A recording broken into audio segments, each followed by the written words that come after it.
오늘 제가 여러분들에게 드릴 말씀은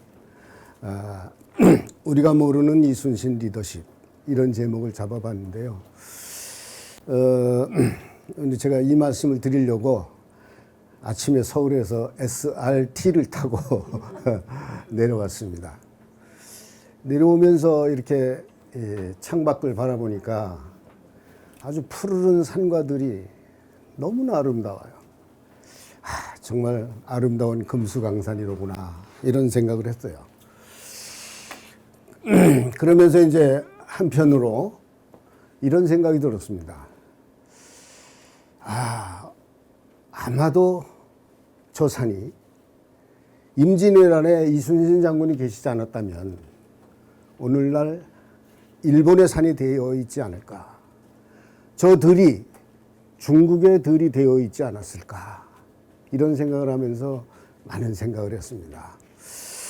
오늘 여기 여수 우리 사무하는 이순신 장군님, 전라 좌도 수군 절도사 겸 삼도 수군 통제사, 이순신 장군의 본영인 여수에서 여러분들과 함께 임진왜란을 논하고 이순신 장군을 말할 수 있다는 것은 저에게는 큰 영광이고 축복입니다.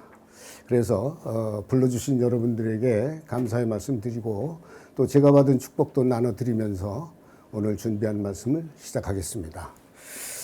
오늘 제가 준비한 말씀은 임진왜란과 이순신, 그리고 이순신의 위기경영 리더십 8가지입니다. 그런데 제가 임진왜란과 이순신을 준비를 했다가 여기 여수에 계신 분들 앞에서 제가 임진왜란의 해전사를 얘기하면 제가 잘못하면 부끄러워질 수도 있을 것 같아요. 저보다 더 많이 아실 것 같아서 이 부분은 생략하고 바로 제가 여러분들에게 드리고 싶은, 우리가 잘 모르는 이순신, 우리가 그동안 간과했던 이순신 리더십은 무엇일까, 그런 생각을 말씀드리려고 해요. 그래서 혹시 임진왜란과 이순신에 대해서 좀 궁금하신 분들은 나눠드린 자료를 보시면 좀 참고가 될지 모르겠습니다. 이순신의 이제 위기경영 리더십인데요. 과연 이순신 장군의 위기경영 리더십의 본질은 무엇일까? 이런 생각을 해봤습니다. 그것을 저는 여러분 잘 아시는 유학에서 인의예지신, 우상지도에서 온 것이 아닌가. 왜냐하면 이분의 행록에 보면 이순신 장군은 처음에 어렸을 때 두 형을 따라서 유학을 배웠다고 그랬어요. 그 재주가 있어서 성공할 만도 하였는데 매양풋을 던지고 군인이 되고 싶어 하셨다는 것이죠. 그래서 이 인의예지신, 우상지도에서 이야기하는 인간의 기본적인 도덕, 그 신뢰, 이것이 이순신의 위기경영 리더십의 본질이 아닐까, 감히 저는 그렇게 생각을 하고요. 저는 이 8가지로 분류를 해봤습니다. 창조경영, 자립경영, 기록경영, 정보경영, 그리고 원칙경영, 인맥경영, 소통경영, 그리고 사랑경영입니다. 그래서 이 8가지 꼭지를 간단하게 여러분들에게 말씀드리도록 하겠습니다. 먼저 창조경영인데요. 여러분들 잘 아시는 글로벌 기업 IBM이 전 세계 유수 기업의 CEO 1,500명에게 설문조사를 했대요. 지금이 굉장히 위기의 시대라고 그러지 않습니까? 경제 전쟁 시대, 이 상시 위기의 시대에 이 CEO들이 해결해야 될 중요한 과제가 뭔가 하고 물었더니 79%가 답하기를 uncertainty, 불확실성이라는 겁니다. 그 어떻게 하면 이 불확실성을 우리가 해소할 수 있을까 하고 다시 물었더니 81%가 답하기를 creativity, 창의성, 창조성이라는 거예요. 창조적이지 않으면 살아남을 수 없다, 이런 얘기를 하시는 겁니다. 그런데 충무공 이순신 장군은 이미 16세기에 창조경영을 실천하셨다라고 저는 보는 겁니다. 그 신뢰를 거북선 창조, 조총개발, 화약제조, 이 세 가지 사례를 들어서 여러분들에게 말씀드리려고 해요. 자, 거북선입니다. 여러분들이 너무나 잘 아시기 때문에 길게 얘기하지 않습니다. 거북선은 이순신의 아이콘이에요. 이순신 장군이 전라 자수사에 부임한 것은 임진전쟁이 일어나기 1년 2개월 전, 신묘년 91년 2월 13일이에요. 이순신 장군은 근데 이미 전쟁의 조짐을 읽었어요. 그래서 유비무환의 리더십을 오시자마자 발휘하십니다. 그래서 전선을 정비하고 총통을 수리하고 성곽을 보수하고 수군을 훈련시키고 그리고 여수 앞바다에 철새를 걸어매고 그리고 거북선을 창제하시는 거예요. 근데 이 거북선을 창제하시는 타이밍이 아주 절묘하다는 것이죠. 임진일기 4월 12일 날 일기를 보면 아침에 이렇게 써 있어요. 아침에 식후에 배를 타고 나가서 천자포와 지저포를 쏘았다. 임진왜란 하루 전에 거북선의 시험 문항과 시험 사격을 마친 거예요. 그런데 이 거북선이 언제 처음 출동하느냐? 이순신의 2차 출동 5월 29일 시작합니다. 사천, 당포, 당항포, 율포 해전. 그 첫 번째 해전에서 사천해전에서 승리를 하고 2차 출동을 승리를 하고 임금에게 장계를 올리죠. 내가 2차 출동해서 승리를 거두었습니다 하고 올리면서 내가 거북선을 이렇게 만들었습니다 하고 보고를 올립니다. 임금에게. 신이 일찍이 왜적들이 쳐들어올 것을 염려하여. 이미 조짐을 읽었으니까요. 그래서 거북선을 만들었다는 거예요. 그 입에는 용머리를 붙여서 대포를 쓰게 하고 등에는 쇠못을 꽂아서 넘어오지 못하게 하고 안에서는 능히 밖을 내다볼 수 있어도 밖에서는 안을 들여다볼 수 없도록 만들었다는 거예요. 이렇게 만든 거북선이 돌격선으로서 최선봉에서 왜적들을 깨뜨렸다. 군관 나대용이 주도를 했어요. 거북선을 창제한 말씀입니다. 다음은 조총에 대해서 말씀드리려고 하는데요. 조총. 많은 사람들은 이제 조총 그러면 일본의 조총을 많이 생각합니다. 정말 일본의 조총은 무서운 살상무기였어요. 소리만 듣고도 다 놀라 도망갔죠. 그 조선 수군에게 이 신비의 함선 거북선이 있었다고 하면 이 왜군들에게는, 일본 군들에게는 비장의 무기 조총이 있었던 거예요. 일본에서는 이제 조총을 철포, 대포라고 얘기죠. 이렇게 얘기합니다. 그래서 우리가 무대포 정신 이렇게 얘기하는 거는 철포도 없는 사람이, 총도 없는 놈이 무모하게 전쟁에 나간다. 이런 뜻으로 이제 그런 얘기를 하는데, 이순신이 이제 임진전쟁 1년 딱 싸고 나서 절감을 한 거예요. 우리라고 왜 총이 없었겠습니까? 우리가 가지고 있는 총도 있었죠. 승자, 총통, 쌍용총. 이게 다 장난감에 불과한 거예요. 우리도 저 일본군의 조총을 능가하는 총을 만들지 않으면 절대로 싸워서 이길 수 없다. 우리도 총을 만들어야 되겠다. 그리고 조총을 만들어요. 그 임금에게 장계를 올리죠. 제가 조총을 개발했노라. 그게 계사년 임진년 다음 해죠. 8월 달에 올린 봉진화포장이라는 장계입니다. 거기 뭐라고 써 있어요? 이렇게 씁니다. 신이 여러 번 큰 싸움을 겪으면서 일본 놈들의 조총을 노획한 것이 매우 많았으므로 그 조총을 항상 눈앞에 두고 묘리를 실험했다. 자기가 눈앞에 두고 이 묘리를 분석을 했다는 거예요. 그랬더니 이 총신이 길어서 총구멍이 깊숙하고 총구멍이 깊숙하니까 나가는 일이 매우 강력하다. 이 군대 갔다 오신 분들, 총사분들은 다 아시죠? 이 총신이 길수록 이제 나가는 힘이 강력합니다. 그래서 나가서 막기만 하면 다 부서지더라는 거죠. 그래서 신이 군관 정사준과 더불어 앞에 거북선은 나대용이에요. 조총을 만드는 군관 정사준과 더불어 정초를 두드려서 총통을 만들었는데 일본군의 조총과 똑같다는 거예요. 개발에 성공했다는 겁니다. 임금에게 올리는 보고문이에요. 그 자기 자신이 쓴 일기에는 뭐라고 써 있냐? 9월 15일 일기에 이렇게 써 있어요.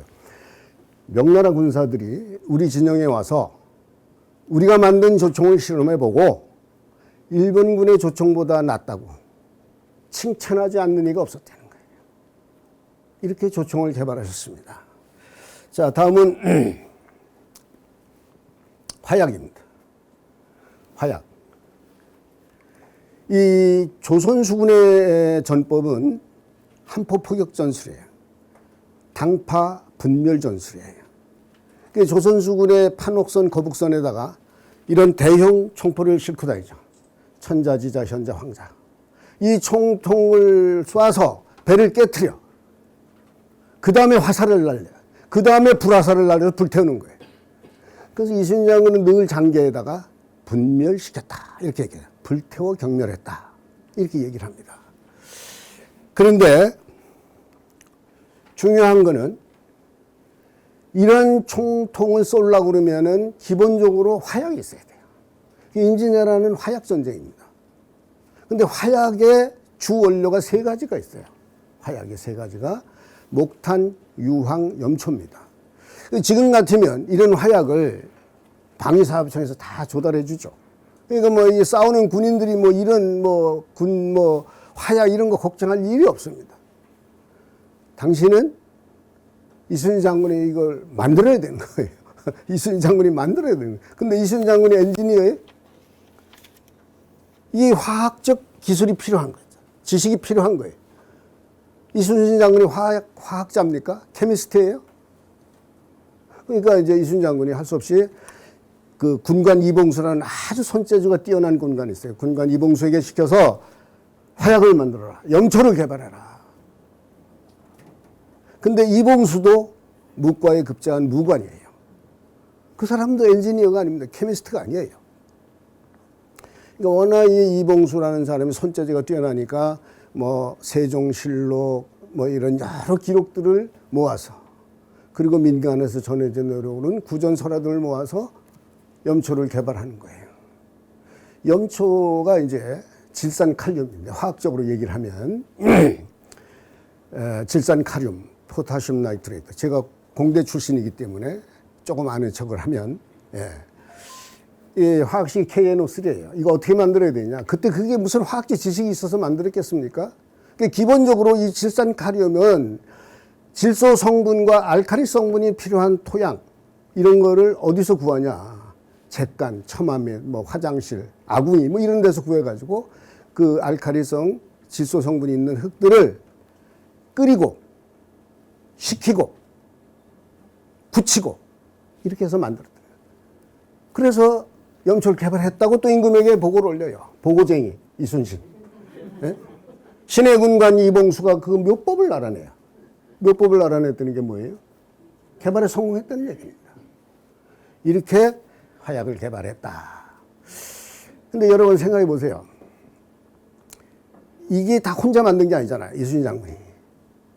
앞에 말씀드린 대로 거북선은 군관 나대용을 통해서, 조총은 군관 정사준을 통해서, 화약은 군관 이봉수를 통해서. 이순신의 경영 마인드와 군관들의 기술적 아이디어를 융합한 거예요. 경영과 기술의 융합입니다. 그래서 여러분들이 무슨 일을 할 때 자기 혼자 다 하려고 그러면 안 돼요. 역할 분담을 하는 것이죠. 이렇게 해서 이순신 장군은 창조 경영을 실시했다. 이렇게 제가 창조 경영 얘기를 하고 넘어가겠습니다. 또 남았네요. 사례를 좀 얘기해 볼까요?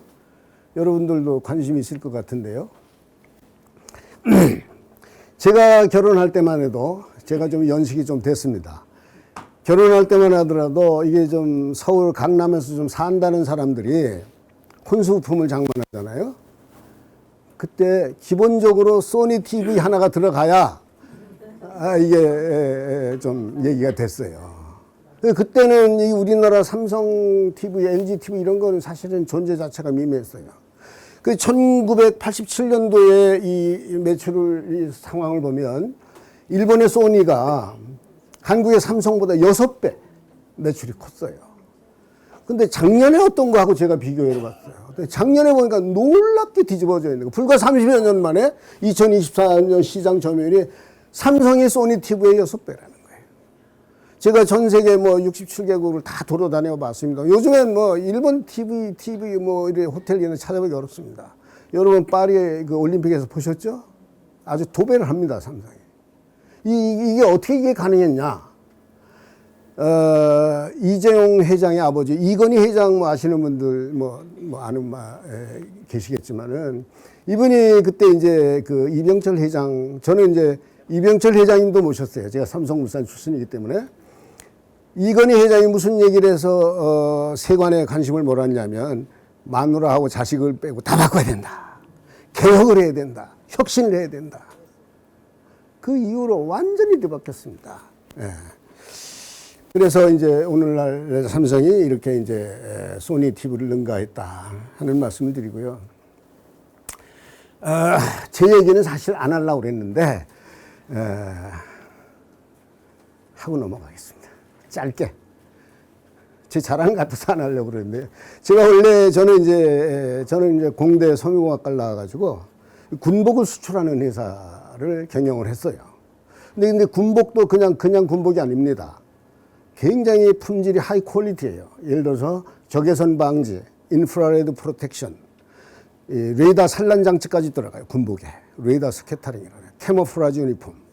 이런 걸 해가지고 상당히 재미를 봤는데 어느 날 보니까 이게 후발주자들이 다 따라온 거예요. 후발국들이 다 따라온 거예요. 아, 이게 더 이상 경쟁력이 없구나. 그래서 제가 살아남으려면 우리가 새로운 것을 개발하고 앞서가지 않으면 안 되겠다. 그래서 저희가 이제 방탄복을 시작을 했대요.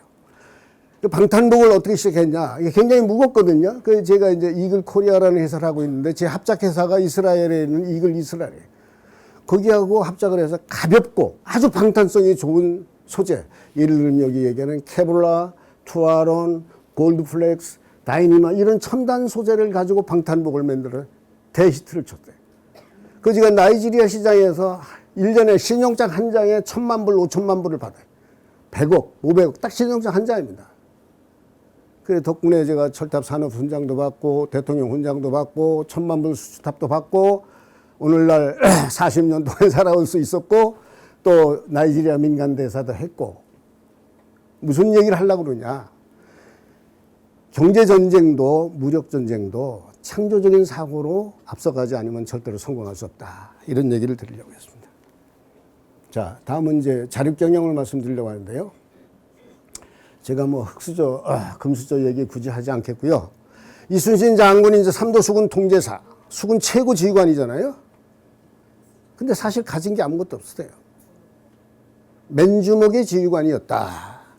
이제 특히 그 중에서 제일 부족한 게 뭐냐? 군량, 군선, 군사가 절대적으로 부족했대요. 그 제일 심각한 것이 군량입니다. 군량.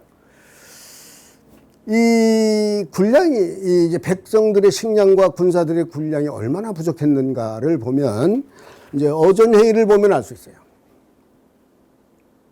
이게 가보년 3월 20일, 1594년 3월 20일 선조실록에 나오는 얘기입니다. 여러분 다 찾아볼 수 있어요. 예. 여기 뭐라고 그럽니까? 성룡왈. 성룡이 누구예요?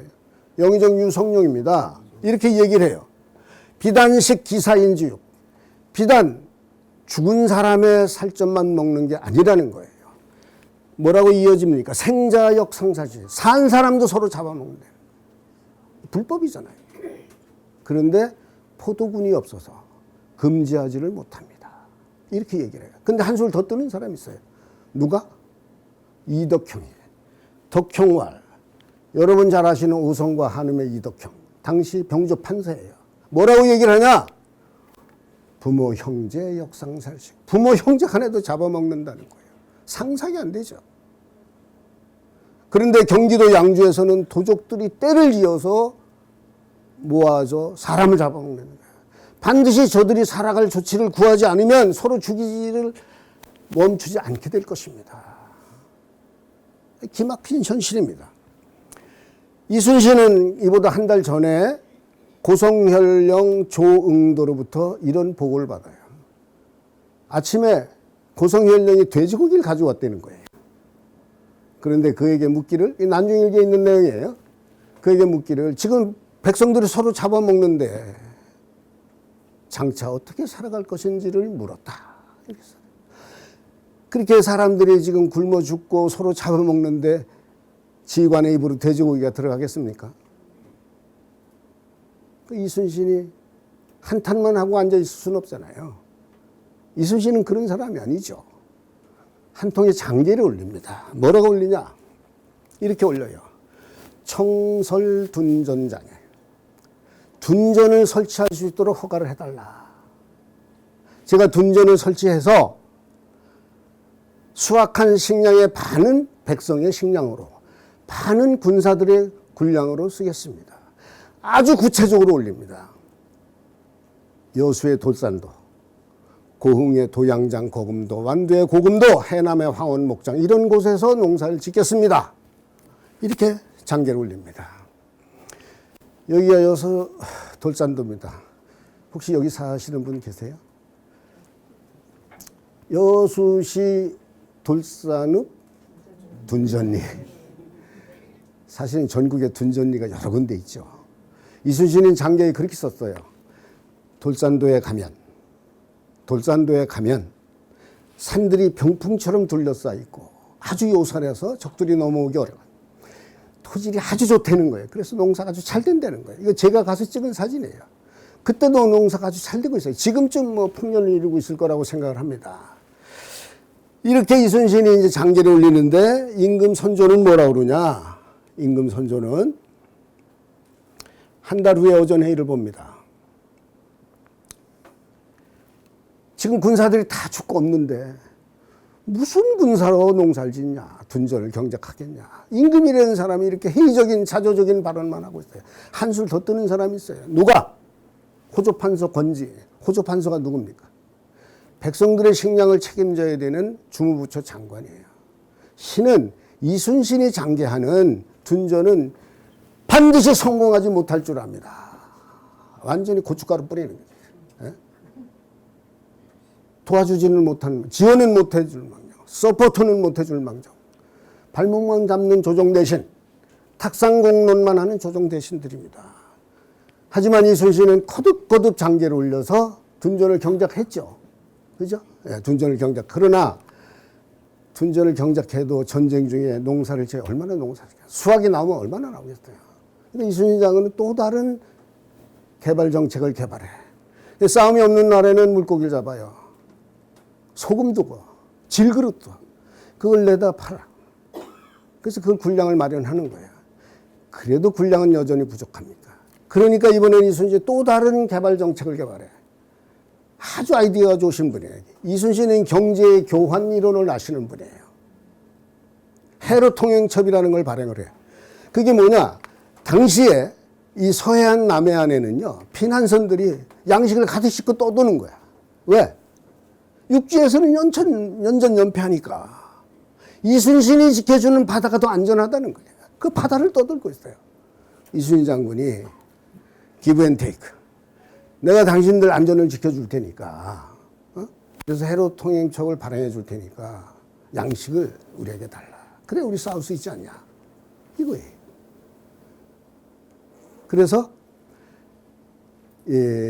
단 이제 해적 행위가 우려가 없는 배, 또 간첩 행위 우려가 없는 배에 한해서 큰 배는 3섬, 중간 배는 2섬, 작은 배는 1섬.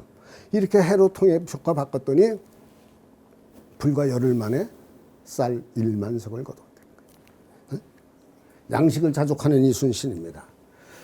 다음은 분선이에요. 수군은 이 군선이 없으면 바다로 나갈 수 없지 않습니까? 수군이 오늘날의 해군입니다. 근데 해군이 바다로 나가지 못하면 해군이 아니잖아요. 존재 가치가 없는 것이죠. 이순신 장군이 십몇 년에 전라 자수영에 딱 와서 보니까 판옥선이, 장부상 판옥선이 30척이래요. 그런데 쓸만한 전선은 5척밖에 없다는 거예요. 임진왜란 초에 삼도 수군의 충청 전라 경상 삼도 수군의 전체 함선이 판옥선이 100척에서 120척. 일본군은 몇 척이 쳐들어왔습니까? 700척에서 1000척입니다. 중과부족입니다. 그 이순신이 임진년 딱 싸우고 나서 우리도 이 배를 더 만들자니 안 되겠다. 그래서 이순신이 또다시 임금에게 장계를 올려요. 제가 지금 120척인데 250척을 만들겠다. 2배 전쟁 중에 아주 구체적으로 내요. 이게 여기 이 장계입니다. 이순신이 올린 장계. 9월 달에 올린 장계인데 9월 10일 날. 저 전라 우서에서 90척, 충청수에서 60척, 또 전라 좌서에서 60척. 그리고 인남주의 피해가 제일 컸던 경상우서에서 40척. 이렇게 250척을 만든 것 되는 거예요. 이게 어떻게 가능합니까? 언빌리버블합니다. 그런데 놀라운 것은 3개월 후에 윤 11월 17일 날 장계를 보면 거기다 만들었다는 거예요. 충청수영을 빼고. 대단합니다. 이게 어떻게 가능했을까? 이게 제가 난중일기를 쭉 살펴보니까 난중일기 곳곳에 배를 만드는 장면이 나오는 거예요. 곳곳에. 2월부터 나와. 2월, 3월, 6월. 이게 6월 22일 날 이렇게 일기를 보면요. 여기 계산은 6월 20일 날 일기예요. 전라 좌수영 오관오포에서 배를 만드는 목수 214명. 여기 2장 214명이라고 써있죠. 2장이 배를 만드는 목수예요.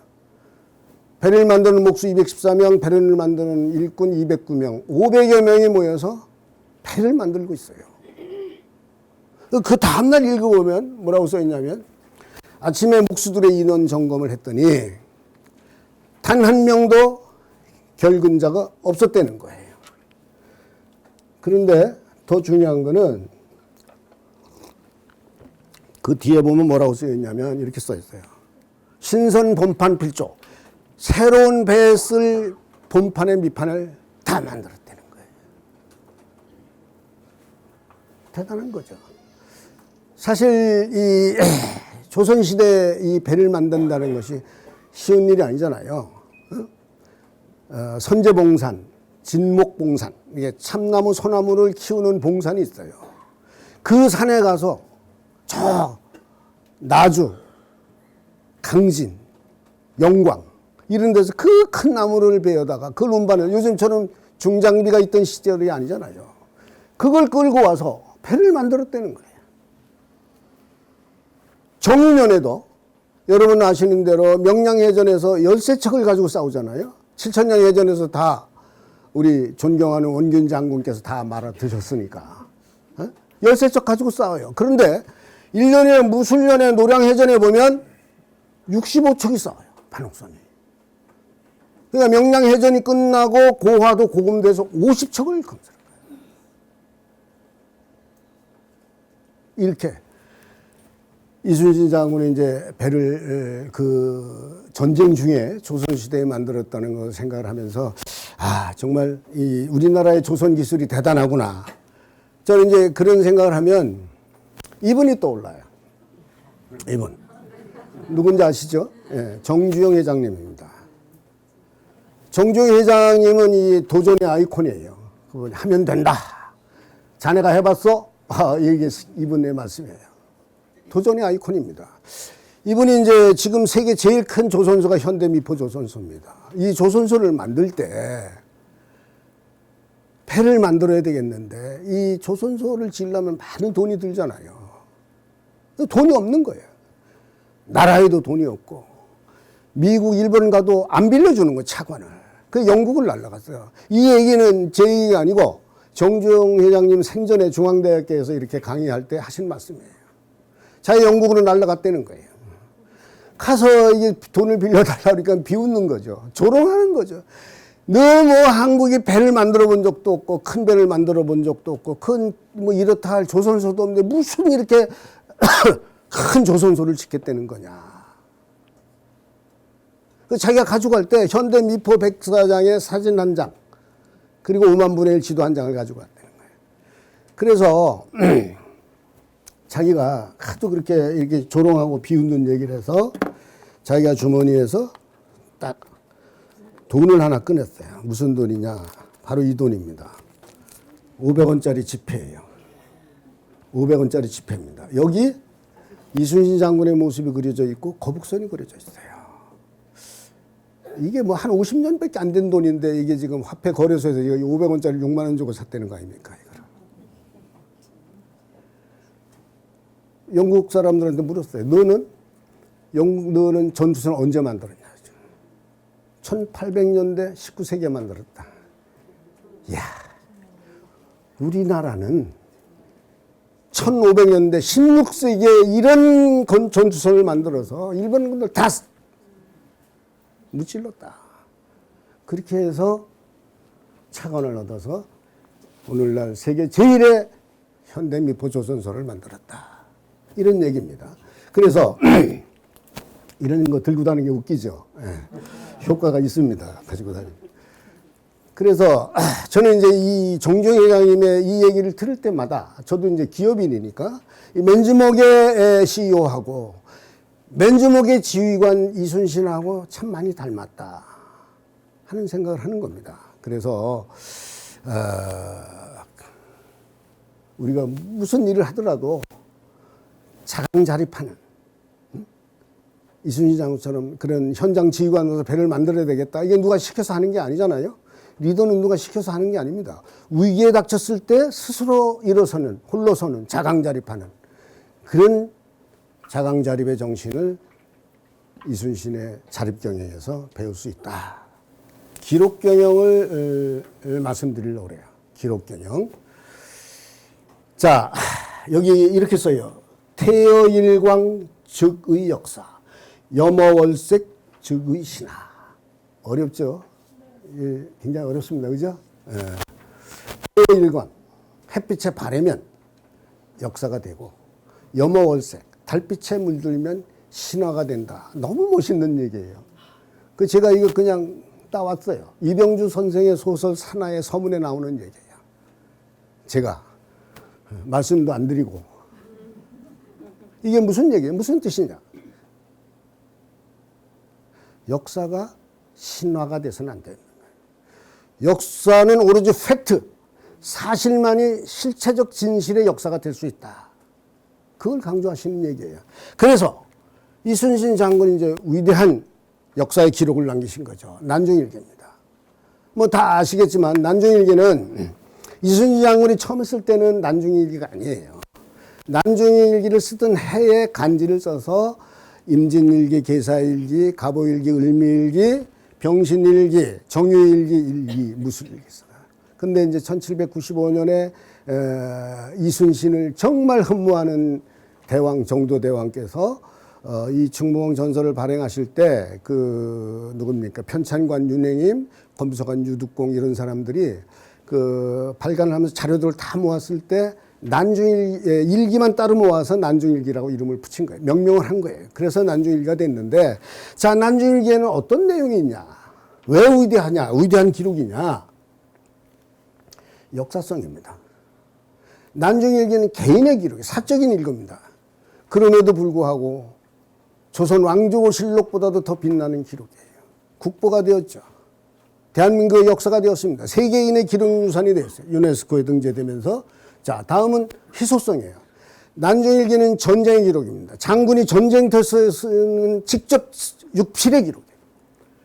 그래서 매 전투마다 출동 상황, 전투 상황, 전술 전략, 장계 초항, 문서 다 망라되어 있어요. 그렇기 때문에 장군이 쓴 육필의 기록이기 때문에 가치가 있다는 것이죠. 자, 시대성입니다.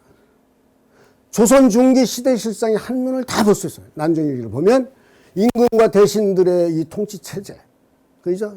병참 조달물자의 조달 체계, 그 다음에 도제찰사, 도원수, 통제사, 수사, 첨사, 만호로 이어지는 통치 체계.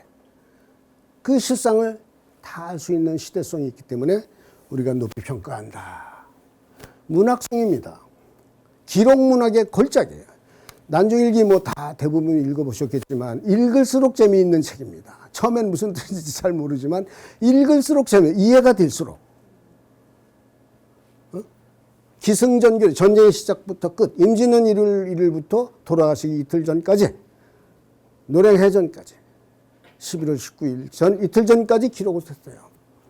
전쟁의 승리와 패배, 희로애락이 있다는 거죠. 침략군을 응징하는 권선징악이 있다. 작가가 상상력으로 쓰는 허구의 문학이 아니라는 거예요. 장군이 전쟁터에서 쓰는 기록, 전쟁 다큐멘터리래요. 우리가 기록을 가치를 인정하는 것이죠. 사실성입니다. 리얼타임, 실시간의 기록이에요. 난중일기 딱 읽어보면 그렇게 날짜가 있고 간지가 있고 날씨가 나왔어요.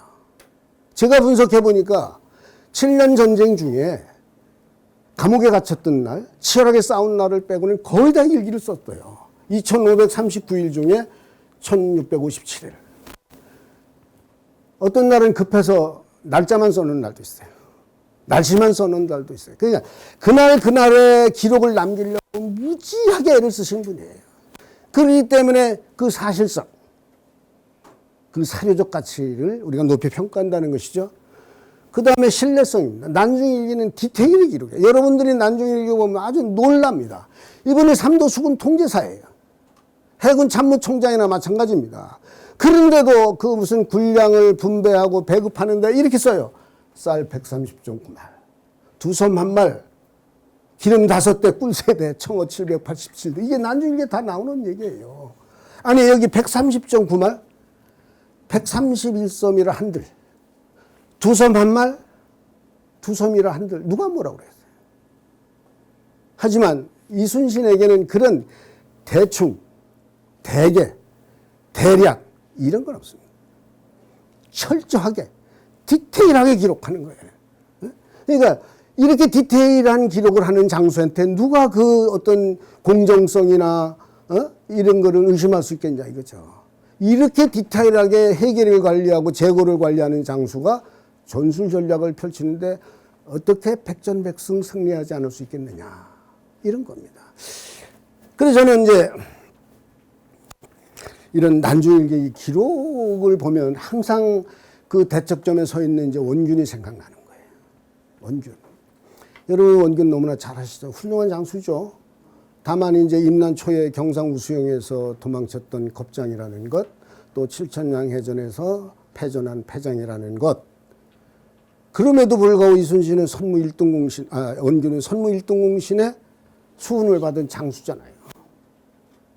이순신과 버금가는 막강한 장수였어요. 그러니까 원균도 이런 기록이 있었다. 원균도 얼마나 자기가 그렇게 겁장이다, 패장이다, 당시에도 그런 비난을 많이 받았으니까 하고 싶은 변명이 얼마나 많았겠어요. 하고 싶은 항변이 얼마나 많았겠습니까. 근데 이런 기록이 이렇다 할 만한 없다 보니까 결국은 역사의 패장일 수밖에 없다. 근데 기록이 중요하다는 얘기를 하는 겁니다. 자, 여러분 적자생존이라는 말 들어보셨죠? 그죠?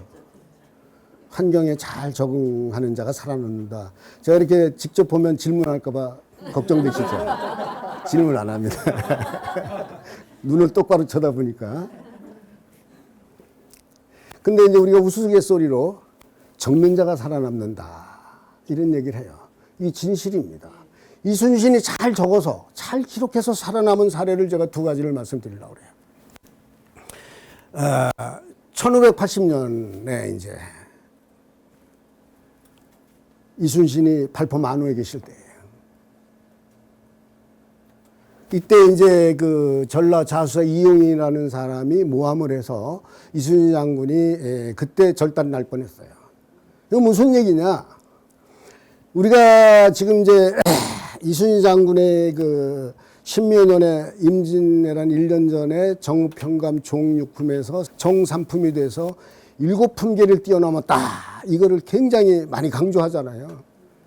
그런데 이미 11년 전에 이순신은 5품계를 뛰어넘은 적이 있어요. 이순신이 1576년에 묵과를 급제를 했어요. 그리고 이때가 1586년이니까 3년 9개월 후에. 네, 충청병사의 군관 정7품이었다가 발포 만호는 만호직이니까 종4품직입니다. 그 자라에 왔으니까 5품계를 뛰어넘은 거예요. 이미. 그러니까 이제 능력은 인정받은 거예요. 근데 이렇게 갑자기 이제 도드라지면 모난돌이 정맞는다고 그러잖아요. 시기하고 질투한 NT 이순신이 많았던 거예요. 여러분들 뭐 이충공 저서 읽어보면 다 아시지만 예를 들어 전라감사 손식, 그 다음에 그 오동나무 사건의 성박, 후임 전라 자수사가 이용이에요. 이용이 딱 와보니까 이제 전라 발포만우가 이순신인데 전윤수사 성박한테 이제 인계를 받았겠죠. 오동나무 배에 갈래다가 거절당해서 무한을 당했고, 여전히 이순신은 고분고분하지 않죠. 그러니까 어떻게 하든지 벌을 주려고 불시에 인원 점검을 합니다. 당시에는 이제 이 탈영병, 도망병이 굉장히 많았어요. 그래서 인원 점검이 굉장히 중요합니다. 불시에 점검을 했는데 오관오포잖아요. 우리 오관오포님. 오포가 어디예요? 발포 빼고 방답, 여도, 사도, 녹도예요. 다른 사도를 한 거는 이순신의 발포지는 결혼이 딱 3명이야. 다른 데는 훨씬 더 많아. 그런데도 불구하고 이용이 이순신을 벌 주려고 이용의 이 발포진이 결혼이 많다. 그 장지를 써서 이제 임금에게 보고를 올리는데 군관들이 딱 보니까 이순신이 벌써 다른 사포의 결혼 숫자를 다 파악하고 있다는 거예요. 문서를 가지고 있다는 거예요. 깜짝 놀란 거죠. 예? 선득 사포소 걸초본 방답 여도 사도 녹도진의 결혼 명단을 다 가지고 있다는 거예요. 이거 그대로 올렸다가 좌수사 이용 당신이 당할 수가 있대요. 우리가 당할 수 있는 큰일 납니다. 그러니까 놀라가지고 다시 그거를 찾아왔다는 거 아닙니까? 선득 사포소 걸초본. 그 다음 얘기는 여러분 잘 아시는 거예요. 한경도 북병사 2일. 1587년이면 정해년입니다. 남도에서는 어떤 일이 있었어요? 손죽도 해변이 일어났습니다. 그죠? 요 공흥 앞바다. 북방에서는 녹둔도 전투가 일어났어요. 그때 이순신 장군이 조산보 만호 겸 녹둔도 둔전관을 겨눠먹고 있었는데 여진 오랑캐들이 쳐들어와가지고 갑자기 그래서 이제 군사 10명이 피살당했어요. 군마가 15명이 탈출했어요. 106명의 백성이 납치를 당했어요. 그 이순신이 쫓아가가지고 60명을 찾아왔어요. 잘못하면 이제 자기가 최고 책임자니까 자기한테 책임이 돌아올 거 아니에요. 그러니까 이제 이순신에게 죄를 뒤집어 씌우려고 이순신에게 그래서 이제 죄를 물으려고 이제 신문 조서를 딱 끓이려고 그러니까 이순신이 뭐라 그러냐. 뭔 소리 하는 거예요. 내가 지금 이게 군사가 없어서 군사를 보충해야 된다고 여러 번 이 요청을 하지 않았습니까? 그런데 안 들어주지 않았어요. 내가 이 병사한테 올렸던 보고서 문서 목록이 여기 다 있다는 거예요. 서목제차. 문서 목록이 여기 다 있다는 거예요. 만일 이거를 내가 조정에 올리면 이 죄가 나한테 있다고 하지 않을 것이다. 그게 뭐 그냥 이 일이 할 얘기 없는 거죠. 그 감옥에 가둬놨어요. 그 조정에서도 이 전쟁에서 패한 거하고는 좀 다르니까 백의종군을 시켜서 다시 훗날 공을 세우게 하라. 이게 첫 번째 백의종군입니다. 만일 이때 이순신 장군이 이런 이 발포 만호 시절에 선득 사포소 걸초본이 없었다면 녹둔도 전투에서 이런 서목제차라는 이런 기록을 해놓지 않았다면 이순신은 이때 절단 났을지도 모를 일이다. 이런 생각을 합니다. 기업인들은 어떨까요? 여러분들이 하시는 일, 모든 일, 기업뿐만 아니라 여러분 하시는 모든 일들이 기록이 중요하다. 그래서 여러분들이 이제 무슨 일을 하든지 뭐 계약도 하고 뭐 주문서도 하고 발주서도 하고 뭐 양해각서 뭐 이런 거 많이 만들잖아요. 이런 걸 정확하게 잘 기록하고 보존해야 된다는 거예요.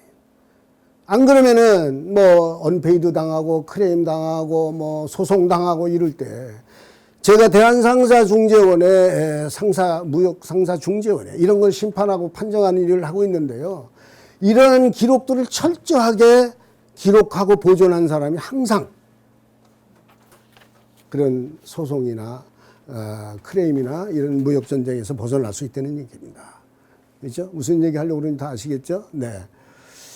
정보경영입니다. 선생님, 내가 쳐다보면 질문할까 봐 걱정되시죠? 예. 질문 하나 하겠습니다. 여기를 잘 보세요. 군대에 가면 암구호라는 게 있어요. 이 정보를 우리가 이제 중요시하기 때문에 보초병들이 서로 신원을 하기 위해서 암구호를 얘기를 합니다. 그렇죠. 줄여서 암호. 예, 저보다 더 똑똑하신 것 같아요. 암구호인데 조선시대에도 있었어요. 임진왜란 때서 이순신 장군이 난중일기에다 그 암호를 써놨어요. 뭘까요? 제가 선물 드리려고 책을 가져왔어요. 베스트셀러 위기의 시대 이순신이 답하다. 이 슬라이드에 있는데 답이 빨리 대답하셔야 됩니다. 지피지기 어디 여기 지피지기 그거 자 대답을 못 하셨기 때문에 이 책을 드립니다. 여기 이렇게 써요. 석군호 용호 복병즉 산수라. 용호 이렇게 얘기하면 보초병은 산수 이렇게 얘기하면 서로 신원 확인을 하는 거예요. 좀 피곤하실 것 같아서 여기 지피지기는 백전불태라, 부지피지기는 일승일부라, 부지피부지기는 매전필태라 이랬잖아요.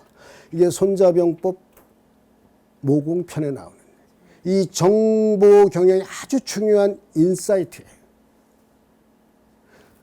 이 손자병법의 그 원형은 지피지기는 백전불태입니다. 지피지기는 백전백승이 아니고 무슨 얘기냐? 상대를 알고 나를 알고 싸우면 100번 싸워도 위태롭지 않다는 거예요. 부지피이지기는 일승일부라. 상대를 알고 나를 모르고 또 상대를 모르고 나만 알고 싸우면은 일승일부. 한 번은 이겨도 한 번은 진다는 거예요. 승률은 50%밖에 안 돼요. 그러나 만일에 부지피부지 상대의 전략도 모르고 나의 전력도 모르고 싸우면 매전 필테라. 싸우는 싸움마다 질 수밖에 없다. 우리는 싸우기 전에 어떻게 해야 돼요? 상황을, 그죠? 이길 수 있는 상황을 만들어 놓고 싸워야 되는 것이죠. 그것을 우리가 선승구전이라고 얘기를 하죠. 예. 승병은 선승 이후 구전이요, 패전은 선전 이후 구승이라. 이길 상황을 만들어 놓고 싸워야 된다. 근데 이순신 장군은 정보전의 귀재였어요. 어떻게 이순신 장군이 이렇게 정보전을 잘했을까? 제가 연구해 보니까 이순신은요, 엄청난 독서관이에요. 책을 참 난중에 읽어보면은 다 나와요. 거기에 나오는 이야기들 다 사서우경에 나오는 얘기고 무경칠서에 나오는 얘기입니다. 무경칠서, 손자병법, 오자병법, 육도, 삼략, 의료자, 삼화법, 이의공문대. 고려사를 읽고 중국사를 읽었어요. 유성룡이 정선전수박략이라는 책을 보내줬는데 반나절 만에 다 읽어치워. 나관중의 삼국지 연의를 읽었다는 기록도 있어요. 그러니까 이순신은 이렇게 유학서, 병학서, 이런 역사서를 읽으면서 정보의 중요성을 터득을 한 거예요. 정보의 중요성을, 첩보가 중요하다. 그래서 항상 이순신 장군은 바다에는 탐망선을 띄우고 산에는 탐망군을 세운 거예요. 계산년에 이순신의 이 장계에 보면은 이순신이 보유한 전투선이 판옥선이 42척인데요. 탐망선, 전령선이요 52척이에요. 더 많아 전투선보다. 무슨 얘기예요? 정보 획득에 올인했다는 거예요. 그래서 이렇게 백성, 군사, 항해, 일본이 항복해온 왜군, 순회, 일본군에게 이렇게 붙었다 돌아오신 그런 군사들한테 정보를 입수하는 거예요. 그래서 보세요. 승자의 축배. 6월 5일 날 당항포해전이 일어나잖아요. 당항포해전이. 근데 그 전날 6월 4일 날 그 승첩 장계에 보면 당포에 사는 토병이 와서 지금 고성앞바다에 20여 척이 고성앞바다로 향하고 있다는 거예요. 그 정보를 듣고 이순신이 그 다음날 바로 가서 29척을 다 분멸시켜버리잖아요. 7월 8일 한산도 해전은 어떻습니까? 여러분 잘 아시잖아요. 미륵산으로 피난 갔던 그 목동, 김천손이라는 사람이 달려와서 지금 외적 70여 척이 지금 견나랑 앞바다에 정박했다는 거예요. 그래 다 가서 싸그리 73척 중에 59척을 다 분멸시키잖아요. 명량해전은 어떻습니까? 명량해전, 울돌목해전. 종이는 9월 16일 날 명량해전이 일어났는데 그 전날 9월 14일 날 탐망군관 임준영이 지금 외적 200여 척의 어란 부합까지 쳐들어왔다는 거야. 그러니까 바로 그 정보를 듣고 이순신군이 이 벽파진에서 우수영 앞바다로 해남으로 진을 옮기잖아요. 그리고 그 다음날 13척을 가지고 130척을 다 분멸시키잖아요. 이렇게 정보를 획득을 하는 게 굉장히 중요하죠. 그걸 자기만 알고 있지 않는 거예요. 같이 공유를 해요. 거기서 끝나지 않아 활용을 해서 전투에 응용을 하는 거예요. 이렇게 해서 이순신이 이제 정보를 잘 활용했기 때문에 승자의 축배를 들 수 있었다. 그런데 패장들은 정보를 어떻게 했을까요? 제가 패장들의 저주, 패자의 저주는 정부 배척이다 이런 얘기를 했는데요. 여러분들 잘 아시는 이제 상주 전투. 임진년 이제 4월 25일 날 이 상주 전투, 4월 28일 날 신립의 충주 전투, 여기서 패하면서 선조가 의주로 도망을 가잖아요. 이 상주 전투에서 상주 전투 전날 계령현 사람이, 이 사람은 그냥 백성입니다. 외적들이 저 장천 20리 밖에 장천강까지 외적들이 몰려오고 있다는 거예요. 그런데 이 장수 이일이 이놈이 무슨 이게 백성놈이 와가지고 군사들 놀래게 혼란스럽게 한다고 죽여버리려고 그랬어요. 그러니까 이게 백성이 놀래가지고 이 소인은 무엇 때문에 거짓을 고하겠습니까? 지금 날 죽이는 게 그리 중요한 일 아니지 않습니까? 내일 아침까지 기다려 그때 안 오면 죽여도 좋겠습니다. 얼마나 다급하면 이렇게 얘기를 했겠어요. 자기 죽여도 좋다는데. 그 뒤에 아침까지 기다렸는데 적들이 안 오는 거야. 진짜로 그 계령원 사람을 군사들이 보는 앞에서 죽여버렸어요. 그런데 얼마 후에 외적들이 그 뒷산에서 어슬렁슬렁 왔다 갔다 하는 거예요. 척후병들이. 아무도 이 일한테 보고를 안 해. 왜? 자기도 개죽음 당할 수 있는데? 그래서 이 일이 어떻게 됐습니까? 상주 전투에서 참패했잖아요. 그 선조실록에 뭐라고 써 있어요? 혼자서 단기로 말 타고 도망쳤다. 신립은 어땠어요? 신립은 4월 28일 충주 전투 하루 전날 이 사람이 충주성에 있었는데 신립은 그래도 이제 척후장을 내보냈어요. 김효원과 안민이라는 척후병을 내보냈다. 이 사람이 이제 딱 조령으로 이렇게 한 바퀴 딱 돌아와서 보니까 이렇게 보고를 하는 거예요. 지금 외적들이 조령을 넘었습니다. 그러면 신립이 못 믿겠다는 거죠. 그 자기가 또 말 타고 한 바퀴 쫙 돌아옵니다. 그러고 와서 뭐라 그러냐. 이놈이 말이야 겨우 척후병이 나타난 것을 주력군이 나타나는 것처럼 호의 보고를 했다. 그걸 죽여버렸어요. 두 사람은. 척후장을. 그래서 신립은 어떻게 했습니까? 천엄의 요소라고 하는 조령을 뒤로하고 달천강변에서 배수이진을 쳤다가 참패했어요. 스스로 임금을 빌라쳤다. 탄금대에서 몸을 던져 스스로 죽었잖아요. 종사관 김효문이 조령을 지켜야 된다는 주장, 척후장들이 외적들이 지금 조령을 넘어왔다는 그런 보고를 개무시한 거예요. 칠천량 해전 어땠어요? 원균. 7월 16일 날 정윤현 칠천량 해전 전날 밤에 외적선 5, 6척이 와가지고 어둠을 틈타가지고 우리 복병선 4척을 수시간에 불태워버렸어요. 그러니까 막 졸지에 당황해가지고 우왕좌왕하다 그 이튿날 아침에 싸그리가 150척이 다 수장됐잖아요. 19,000여 명이. 그 임금이 그렇게 얘기해요. 선조실록에 보면은 7월 20일 왜 원균은 척후도 내보내지 않았냐. 복병선이 있으면 뭐래. 척후가 없는데. 자, 그래서 정보가 중요하다.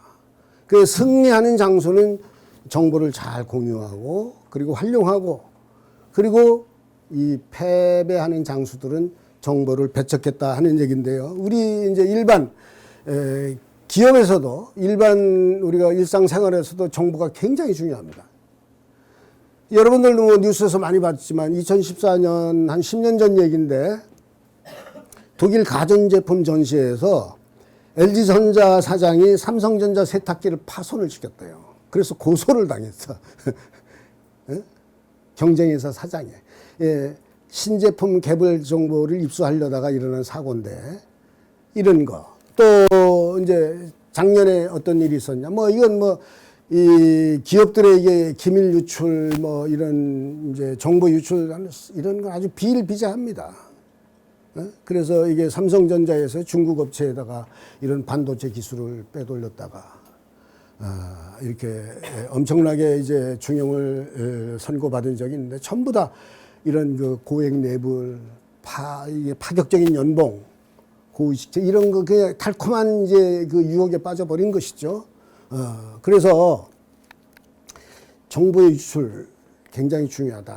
그러니까 정보를 획득하는 것도 중요하고 공유하는 것도 중요하고 활용하는 것도 중요하지만 정보를 잘 지켜야 된다. 보안을 유지해야 된다.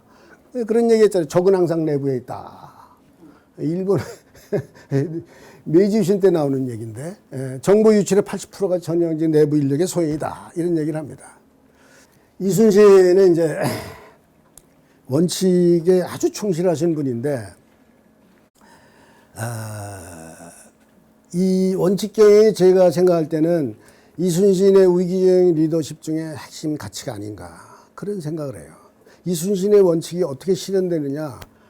공명정대, 매사 공정하고 명확하고 명백해야 된다는 것이죠. 그리고 정의로워야 된다. 그리고 대의로워야 된다. 이런 공명정대가 어디서 실천돼야 되느냐. 공정한 인사, 공정한 신상, 공정한 필벌에서 이루어져야 된다. 이런 얘기를 합니다. 공정한 인사를 집행하는 예를 한번 들어보면은 이순신 장군이요. 아주 자기 자신의 어떤 원칙을 지키는 그런 자작시를 남겨놨어요. 제가 참 좋아하는 시인데요. 이렇게 써 있습니다. 장부생세, 용죽효사이충, 불용죽 경야족이라. 양미용인 절부영, 오치야. 이런 내용인데 무슨 뜻이냐.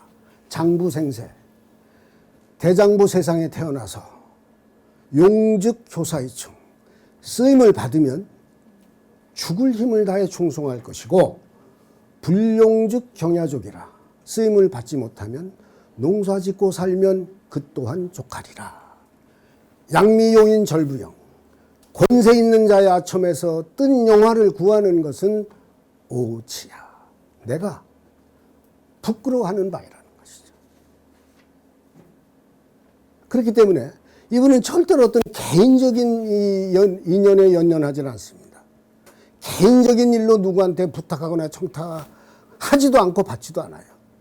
여러 가지 사례가 있는데 제가 여 가지 중에서 맨 밑에 거 병조판서 유전의 화살통 사건, 거절 사건인데 이게 아까 이제 발포 얘기를 했잖아요. 이제 이순신이 이제 발포만호에서 이제 파직을 당했어요. 파직을 당해가지고 훈련원에 다시 이제 봉사로 갔어요. 두 번째 훈련원 이제 근무하는 건데 그때 어느 날 화살터에서 이제 활터에서 화살을 쏘는 활을 쏘는 연습을 하는데 그 옆에 병조판서 유전이라는 사람이 같이 활을 쏘고 있었던 모양이에요. 근데 가만히 보니까는 이순신의 활통이 아주 괜찮아. 싹 좋아, 아주. 속으로 탐이 났던 것 같아요. 뭐, 나전 7길에도 박았는 모양이에요. 제가 보진 않았지만. 그래서 이순신에게 얘기를 합니다. 아주 조심스럽게 그 화살통을 나한테 좀 줄 수 없겠는가. 이렇게 했겠죠? 그러니까 이순신이 뭐라 그래요? 이까지 화살통 하나 드리는 게 뭐가 어렵겠습니까? 그러나 만약 그걸 사람들이 보면 화살을 바치는 저를 보고 사람들이 뭐라 그러겠어요? 이 화살통을 받는 대감을 보고 사람들이 뭐라 그러겠어요? 이게 하찮은 고작 화살통 하나 때문에 대감과 제가 그런 더러운 지탄을 받는다. 이거 심히 미안한 일이 아닙니까? 청중이 거절한 것이죠. 얼마나 무안했겠어요. 속으로 수치스러웠겠죠. 그래도 이제 병조판서 유전은 그대의 말이 옳도다. 이렇게 넘어갔는데, 그럼 왜 이순신이 그렇게 어렵게 5 풍계나 이렇게 예? 특진을 해가지고 발포만으로 가 있었는데 왜 거기서 파직을 당했냐. 이게 첫 번째 파직이거든요. 역사는 이제 또 3년 전으로 거슬러 가요. 이게 공정한 인사를 지키려다가 당한 불이익이에요. 첫 번째 이제 훈련한 이제 봉사로 있을 때 상관이 이제 그게 이제 병조 소속이니까 정랑이 정우품이에요. 그 자기가 잘 아는 사람을 그 이순신이 그 인사 담당관이야, 장무관이야. 자기가 잘 아는 사람을 진급을 시키려고 부탁을 하는 거예요. 내가 잘 아는 사람이니까 참군으로 좀 진급을 시켜줘라. 그런데 이순신 장군은 종팔품 봉사예요. 근데 서익은 병부 정랑이면 종오품이야. 정오품이야. 그게 무슨 청탁이에요. 압력이지. 그 이순신 장군이 뭐라고 그럽니까? 단호하게 거절하잖아요. 서열이 낮은 자를 순서를 건너뛰어서 올리게 되면 당연히 승진할 사람이 승진을 못하지 않느냐. 이거는 공정하지도 않고 법규에도 어긋난다는 거예요. 서익이 할 얘기 있습니까? 제 뜻을 이루지 못했죠. 그래서 그 당시에는 이게 이제 충무공 전세에 나오는 얘기, 제가 하는 얘기 아닙니다. 제가 근사하게 얘기하니까 제가 지어내는 걸로 착각하시면 안 됩니다. 이제 그러니까 자기가 이제 그 훈련원에서 정오품이면은 굉장히 높은 정랑인데 일개 이 종팔품 봉사한테 굴복했다. 그래가지고 수군거림을 당했다는 거야. 그래서 서익이 얼마나 개무시당한 것이 얼마나 억울했겠어. 속으로 화가 났겠죠. 그때부터 이제 앙심을 품었던 거예요. 그러다 이제 세월이 흘러서 이 서익이 군기를 검열하는 군기 경차관이 돼가지고 발포진의 군기 검열을 나온 거예요. 딱 걸린 거지. 원수는 이 나무들에 딱 만난 거예요. 그래서 이 서익이 이제 이순신이 군기 관리를 잘못했다 이래가지고 이제 날조된 상소를 올려서 파직을 당했다. 그러니까 이 공정한 인사를 하려고 했던 노력들이 엄청난 후폭풍 그런 부메랑으로 돌아온 것이죠. 예, 공정한 인사입니다. 다음에 이제 공정한 필벌이에요. 이순신의 남중일기를 보면 이 부하들을 처벌하는 내용이 한 123회 정도 등장을 해요. 대부분 내용이 뭐냐면 명령불복, 뭐 근무태만, 행령절도, 무단탈령. 근데 이순신 장군은 아까도 이제 사람 인원이 굉장히 탈령병이 많아서 아까 군사 자립경에서 얘기하려다 제가 생략했는데요. 탈령병이 너무 많아요. 10명 중에 9명이 다 탈령이에요. 그 대충 징발이라는 걸 하고 이러면서 이제 군사를 충원하는데 그래서 이 탈령병 문제가 심각하기 때문에 탈령병은 아주 엄격히 다룹니다. 탈령병은 잡히면 그냥 사형이에요. 교수형이 아니에요. 목을 매다는 교수형이 아니라 참수. 목을 잘라. IS 이슬람 스테이트 아시죠? 목을 자릅니다. 그 다음에 어떻게 해요? 효수를 해. 목을 장대에 높이 걸어. 순시를 해. 모두에게 보여주는 게 일벌백계의 엄벌을 보여주는 겁니다. 사실 이순신 장군은 부하들을 정말 사랑하시는 분인데 왜 이렇게 이순신 장군이 참혹한 형벌을 가했을까 보면은 오늘날 군형법하고도 관련이 있어요. 오늘날 군형법 제30조를 보면 뭐라고 써 있냐면 전쟁 시 이 작전 시 군무를 이탈하는 사람들은 사형, 무기징역 또는 10년 이상의 징역에 처한다. 이렇게 되어 있어요. 현대 경영 이론에도 그 해법이 있어요. 미국에서 이 범죄 심리학자 사회 무질서 이론을 연구하는 제임스 윌슨, 조지 켈링이 쓴 이 깨진 유리창 이론이라는 게 있어요. 브라큰 윈도우 시어리. 범죄가 우글거리는 우범 지역에서 깨진 유리창을 제때 갈아 끼지 않으면 그 유리창 깨진 그 집을 중심으로 해서 계속 범죄가 확산되어져 간다는 거예요. 이순신 장군이 한 사람의 그 탈령병을 처형, 참수하는 게 참혹한 게 아니라는 거지. 제때 일벌백계를 하지 않아서 제2, 제3의 탈염병들이 나오면 그 결과가 더 참혹하다는 겁니다. 그런데 중요한 거는 이순신 장군이요, 부하들만 엄격하게 다루는 게 아니에요. 자기 자신도 엄격하게 다뤄요.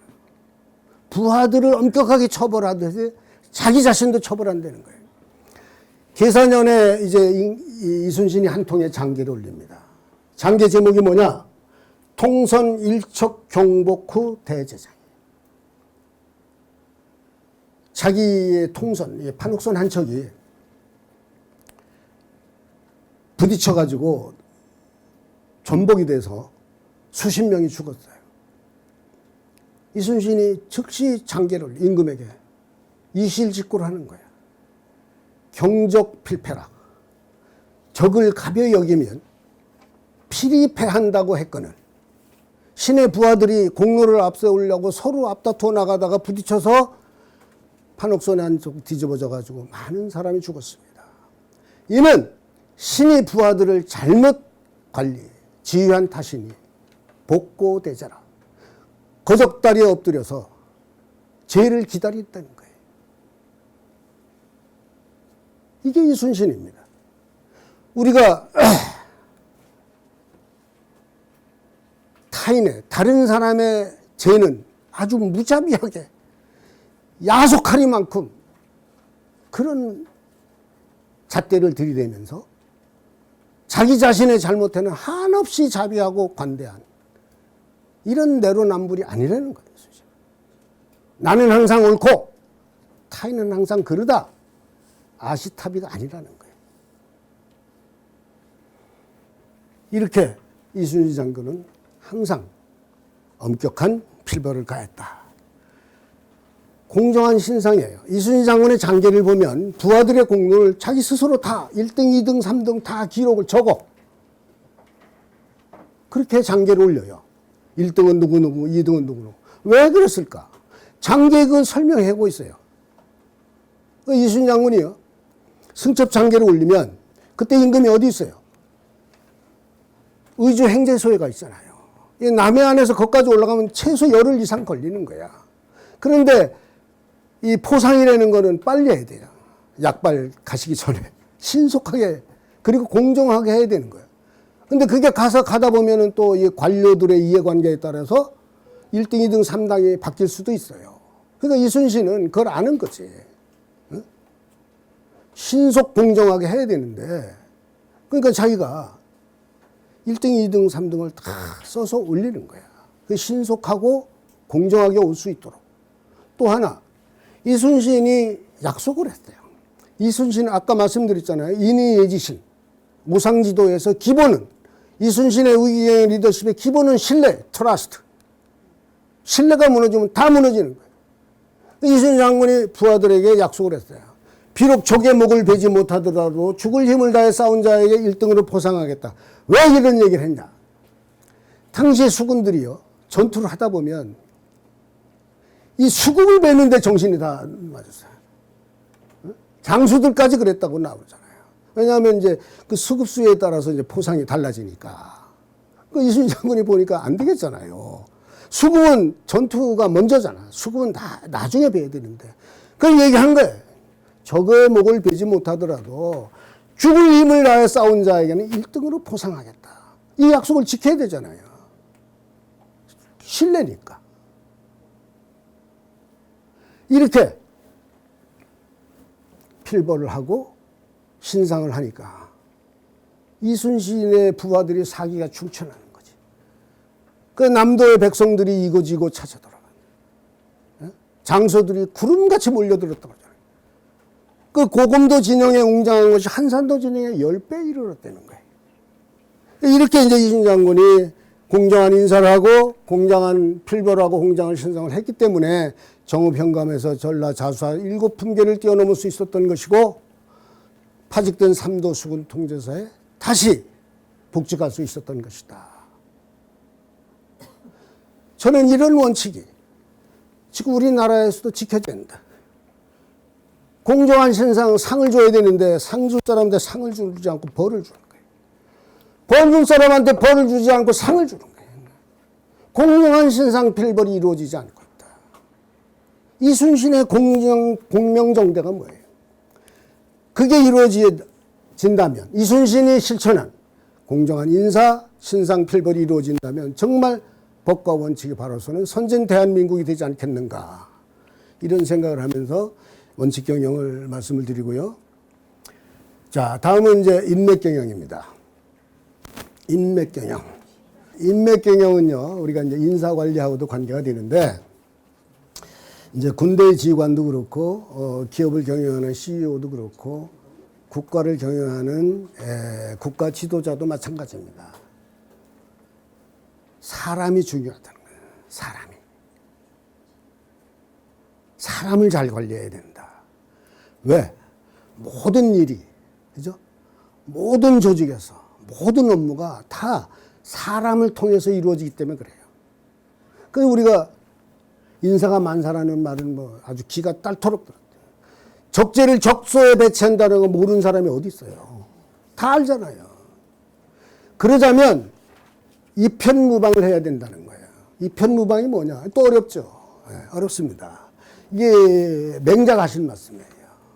유교사회의 인재 등용의 핵심 원칙입니다. 이편무방, 이편. 사람을 쓸 때는 유능하고 현명한 사람을 세우되 친소와 귀천을 가리지 말라는 거예요. 나하고 친하고 덜 친하고 안 친하고, 귀천, 귀한 출신이고 천한 출신이고, 출신, 지역, 학벌 이런 거 따지지 말라는 거예요. 무방, 어느 쪽으로 향하면 안 된다는 거예요. 그래서 무슨 얘기냐, 사람을 쓸 때는 내 편 가리지 말라는 거예요. 내가 잘하는 사람만 쓰는 게 아니라 그 일을 잘하는 사람, 전문가를 써야 된다는 거예요. 그게 이편무방이에요. 그래서 이순신이 어떻게 했습니까? 나대용, 아까 말씀드렸죠? 선박 전문가예요. 그래서 배를 잘 만드는 사람이에요. 그 거북선 건조 담당관 감조군관으로 임명해서 썼어요. 문관 정경달, 이 사람 행정 전문가이고 아주 둔전 경영에 탁월한 능력을 가지고 있는 사람이에요. 이 사람을 종사관으로 발탁해서 썼어요. 문관인데 이분도 종산품이야. 문관이 옛날에 숙문, 천무 이래가지고 사실 이 선산 부사까지 지난 사람인데 이 사람을 종사관 비서관으로 쓴다는 게 쉽지 않습니다. 뭐 자신도 있었겠지만 중요한 거는 그 일 잘하는 사람 써야 된다는 것이지. 어? 물길 전문가 어영담, 이 사람을 참모장, 조방장으로 임명해서 썼어요. 이게 사람을 쓰는 원칙이야. 다른 사람을 쓰는 원칙. 그 자기 자신을 쓰는 원칙은 어땠을까? 어? 이 얘기 한 번 더 할까요? 제가 아까 그랬잖아요. 제가 제일 좋아하는 시, 이순신. 제목은 없어요. 이 시를 언제 쓰는 거냐면, 이순신 장군이 병자년 1576년 2월 달에 무과 식년시에 급제를 하잖아요. 그리고 언제 임명이 되냐면 12월 달에. 거의 1년을 기다려서 저 동구비보 북방에 동구비보 권관으로 임명이 돼요. 거의 1년을 기다린 거예요. 그때 그 심중을 토로한 시입니다. 아까 말씀드렸잖아요. 대장부 세상에 태어나서 쓰임을 받으면 죽을 힘을 다해 충성할 것이고, 쓰임을 받지 못하면 농사짓고 살면 그 또한 족하리라. 권세 있는 자의 아첨하여 어떤 영화를 구하는 것은 내가 부끄러워하는 바라는 것이죠. 그렇기 때문에 이순신 장군에게는 절대로 학연, 지연, 혈연 이런 건 없었어요. 부당한 청탁은 하지도 않았고 받지도 않았어요. 여러분들 다 잘 아는 얘기지만, 많이 들은 얘기지만 더 하면, 이조판서 율곡 이가 이순신을 한번 만나보자고 그랬어요. 같은 독수이시야. 그러니까 이순신이 단호하게 거절하는 거야. 왜? 이조판서는 공직자들의 이 인사권을 쥐고 있는 사람인데, 같은 독수이신데, 이하 부정관이지. 오얏나무 밑에서는 각근을 고쳐매지 않는 것이에요. 과전불람이에요. 오이반 옆에서는 집신끈을 고쳐매면 안 돼. 그게 선비정신인 거예요. 그러니 내가 독주이시 그 사람 만나면 오늘 의심받을 일 아닙니까? 단호하게 거절하는 거예요. 같은 문중이라 만나볼 수는 있지만 같은 덕수이시라 못 만나보겠다는 거예요. 병조판서 김기영이라는 사람이요. 자기 소녀를, 이순신은 그때 이제 이미 결혼했어요. 온양방 씨하고. 제 할머니입니다. 네. 그런데 자기 소녀를 이순신의 소실로 주겠다고 그래요. 그런데 단칼에 거절하는 거예요. 내가 군문에 간 나와서 권문세가에 의지해서 내 개인적인 영달을 깨할 수는 없다는 거예요. 바보 이순신이에요. 바보 이순신. 바보 이순신. 아, 이조 판서가 누구예요? 인사권을, 공직의 인사권을 쥐고 있는 사람인데 그 병조 판서가 누굽니까? 국방부 장관이에요. 자기는 지금 봉사하면은 종팔품이니까 중위나 한 대위 정도 됐을 거 아니에요. 아, 근데 국방부 장관의 사이가 되는데 할렐루야. 저 같은 인격이면 얼른 쫓아갔을 거예요. 어? 아니라는 거죠. 안 된다는 것이죠. 이렇게 철저하게 자기 관리를 하는 이런 꼬장꼬장한 사람이니까 제가 인맥을 얘기하려고 그러잖아요. 무슨 인맥이 있겠어요? 무슨 인맥이 있겠어요? 주위에 사람 아무도 없을 것 같죠. 제가 연구해 보니까 그렇지 않다는 것이죠. 이순신은 화려한 인맥을 구사하고 있었다. 구축하고 있었다. 어떻게? 자기만의 방법으로, 자기만의 노하우로 자기의 인맥 지도를 그리고 있었는데요. 이게 전보 난중일기에 나와 있는 얘기예요. 제가 다 연구해서 하는 얘기입니다. 거짓말 아니에요. 난중일기에 이렇게 써 있어요. 이순신의 난중일기 보면 무엇을 곳곳에 뭘 편지를 썼다고 그래요. 어디로 쓰냐? 조정과 전선으로. 어느 날 아침에는 하루에 연암의 통에 편지를 썼다. 이렇게 얘기를 해요. 또 어느 날은 14통의 편지를 썼다는 거예요. 여러분 지금처럼 컴퓨터를 열고 키보드를 두드려 쓰는 편지가 아닙니다. 먹을 갈아야 되잖아요. 붓으로. 화선지에. 그걸 아침에 14통을 썼다? 뭐 연애 편지도 사실 쉽지 않을 것 같은데. 누구한테 썼냐? 여기 있어요. 영의정, 유성룡, 우의정, 정탁, 진율사 이축. 답장이 왔다. 답장은 편지를 썼기 때문에 해답을 오는 게 답장이잖아요. 이 사람들이 누구냐? 영의정, 우의정, 진율사 전부 정일품인 조정의 핵심 실세들입니다. 근데 제가 연구해 보니까 이순신이 편지를 나눈 대상은 난중일기에 보면 의정부 6조 3사가 다 들어있어요. 영의정, 좌의정, 우의정, 이조, 예조, 호조, 병조, 형조, 공조, 대사관, 대사원, 대제학, 도승지, 일선, 지휘관까지 다. 자기하고 같은 편, 예를 들면 뭐 동인, 남인, 같은 당색한테만 편지를 쓰는 게 아니에요. 정적이라고 할 수 있는 서인, 북인들하고도 편지를 써요. 예컨대 좌의정 윤두수, 예조판서 윤근수 형제, 또 후임 좌의정 김응남, 병조판서 심충겸 이런 사람들이 전부 서인들이에요. 이분들하고도 편지를 나눠요. 생각해 보세요. 이순신 장군이 삼도수군 통제사가 저 남쪽 최전선에 있는데 조정에서 대신들이 얼마나 궁금하겠어요. 근데 이순신이 안부를 전해주고 상황을 알려주고 전황을 알려주고 전략을 논의하는데 어떻게 이순신에게 호의적이지 않을 수 있겠냐. 어? 오고 가는 편지 속에 싹 트는 우정입니다. 싹 트는 우정이에요. 자, 다음에는 예의로 전하는 선물이에요. 이순신의 난중일기를 보면 뭘 그렇게 주었다, 보냈다, 바쳤다 이런 얘기가 많아요. 봉에 올렸다, 주워 보냈다, 들려 보냈다. 저도 처음에는 야, 이순신 장군이 뇌물이나 바치는 분인가 이렇게 오해한 적이 있어요. 절대 그렇지 않다는 것이죠. 이순신 장군이 바친 그런 보낸 선물은 화살, 패도, 이게 뭐 칼, 단도 뭐 이런 거겠죠. 목, 종이, 부채, 가죽신. 그 수영의 공방이나 둔전에서 경작한 그런 특산물들이에요. 여기 일기를 보면 이렇게 써요.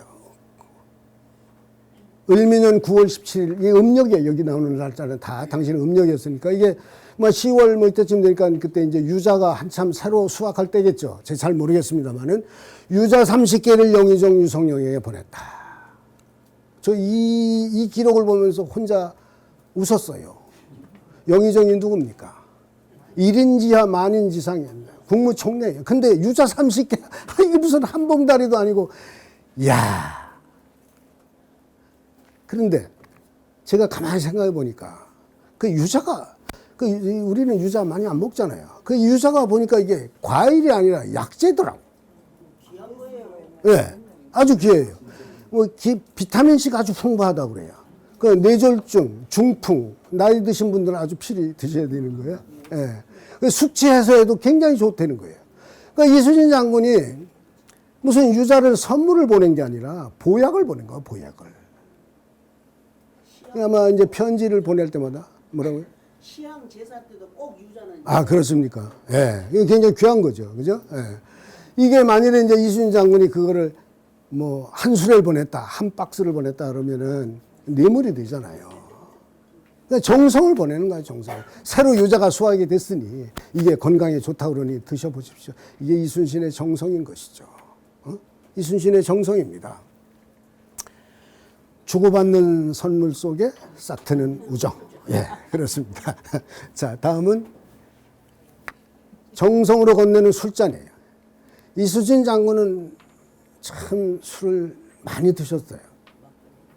좋아하시기도 하셨던 것 같아요. 예.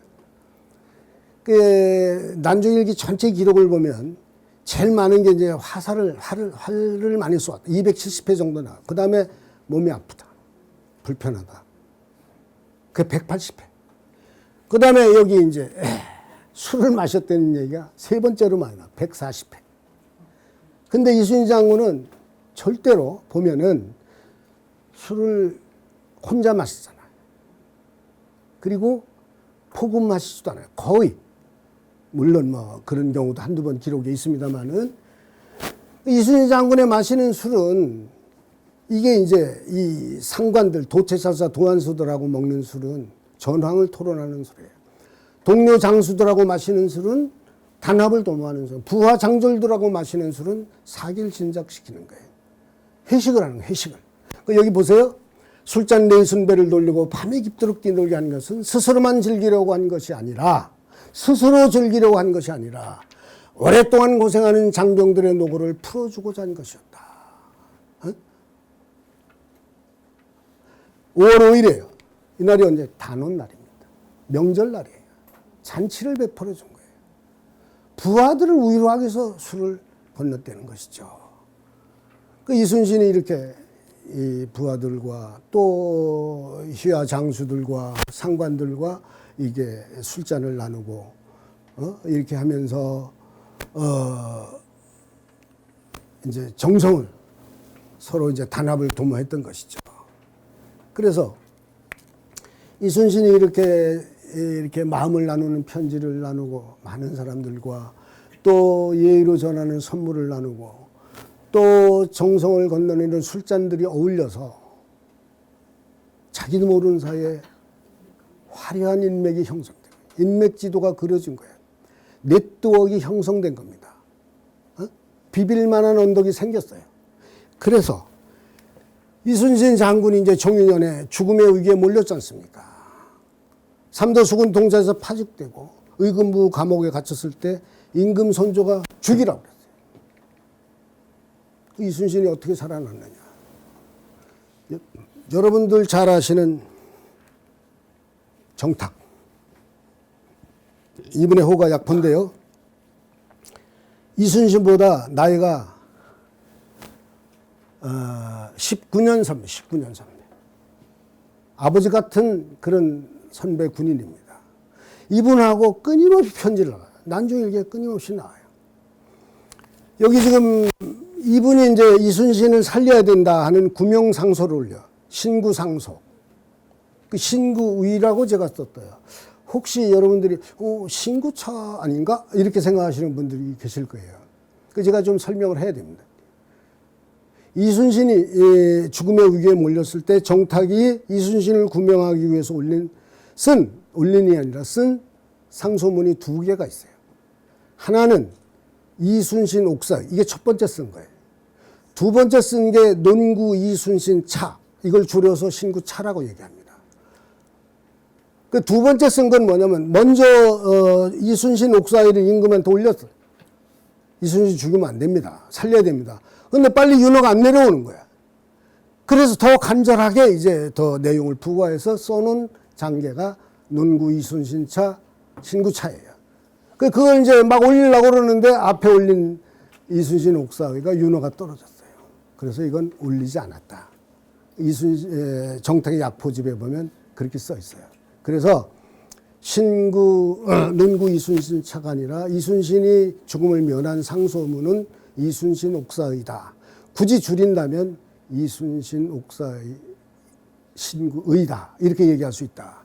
그리고 이때 당시에 이제 그 정탁의 그 직위가 뭐냐. 그 당시 뭐 직위는 계속 왔다 갔다 하지만 그때 당시의 직위가 뭐냐 그러면 유성룡의 징비록에는 판중추부사라고 나와요. 이은상이 번역한 이충봉전서에는 우의정이라고 나와요. 근데 약포집엔 분명히 그때 당시에는 행지중추부사였다. 이렇게 이제 정탁이 신구 상소 올려 살아났죠. 그 다음에 정경달입니다. 아까 말씀드린 둔전 행정 전문가. 1년 딱 종사하는 사람이에요.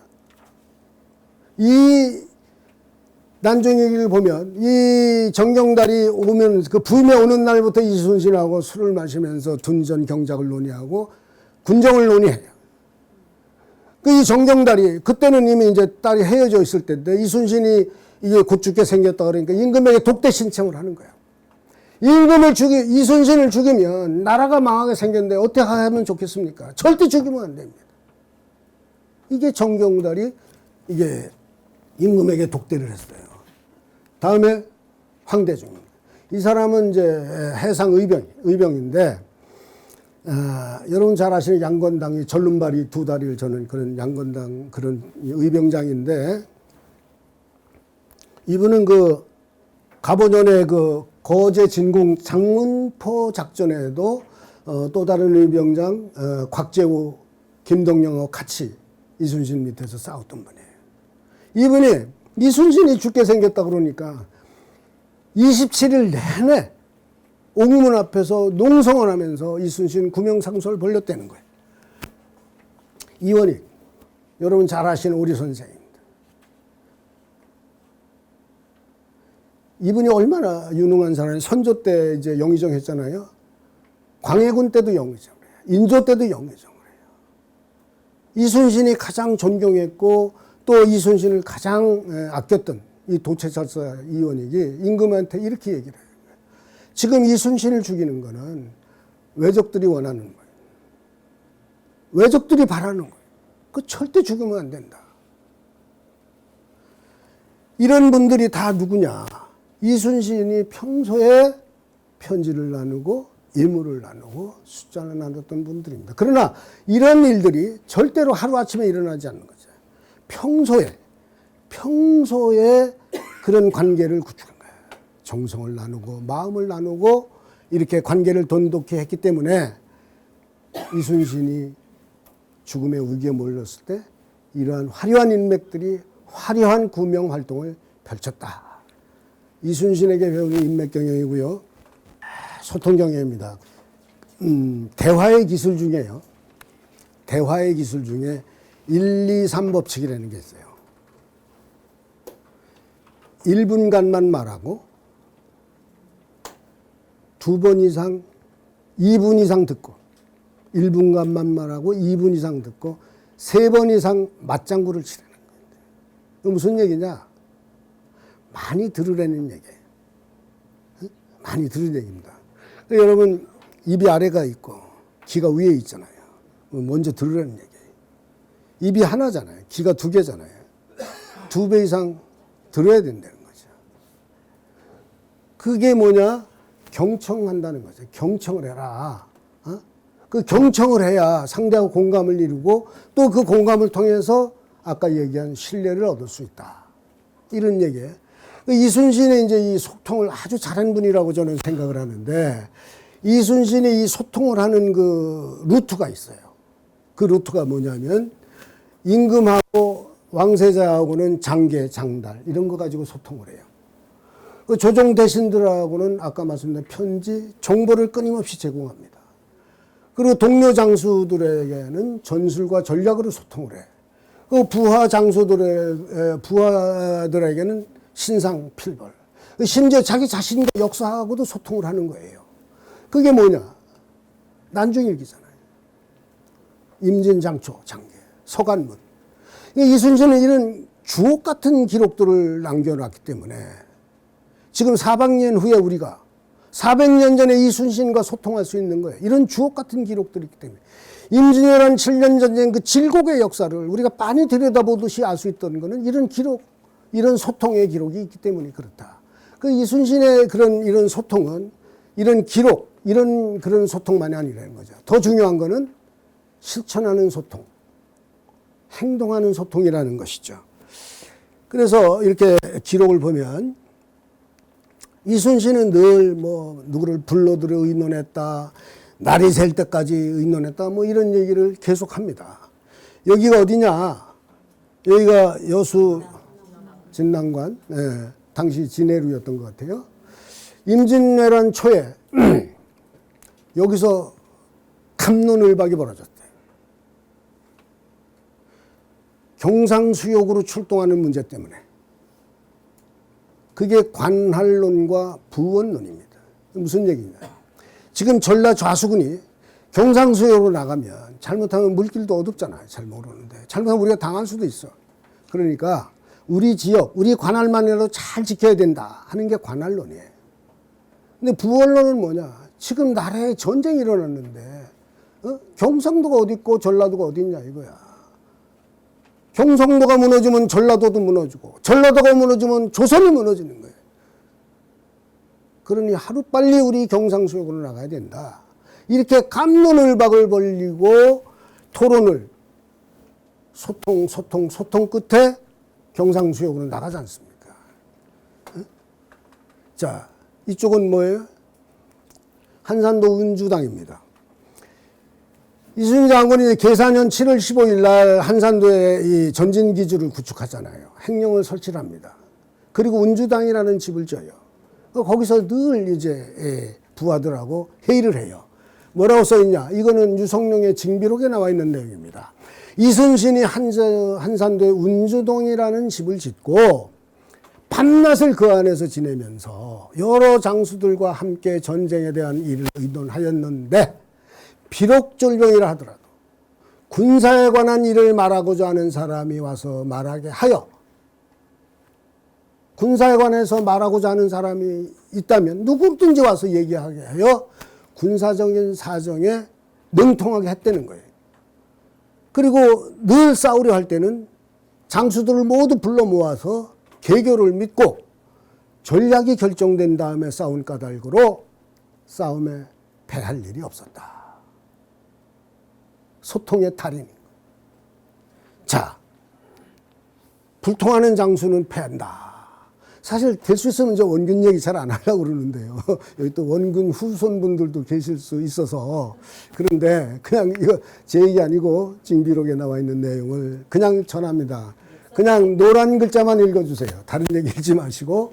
원균도 이제 이순신이 지어놓은 후임 통제가 돼서 운주당에 살았는데 이순신은 원균은 그 운주당을 그냥 울타리를 해가지고 안팎을 막아놨다는 거야. 그 장수들이 그 얼굴을 보는 일이 드물었다는 거야. 그래서 장수들이 수군거리기를 만일 외적을 만난다면 오직 도망가는 수가 있을 뿐이다. 도망가겠다는 얘기예요. 어? 그래서 뭐 품위하거나 원균이 무슨 얘기해도 두려워하지도 않고 군령이 행해지지 않았다. 명령이 이행되지 않았다는 겁니다.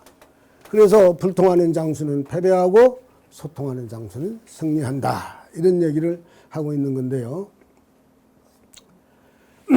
우리가 사실 소통 그러면 저도 얼마 전에 여러분 배드민턴 안세영 선수가 금메달을 따고 무슨 기자회견에서 폭탄 발언을 해가지고 난리가 났잖아요.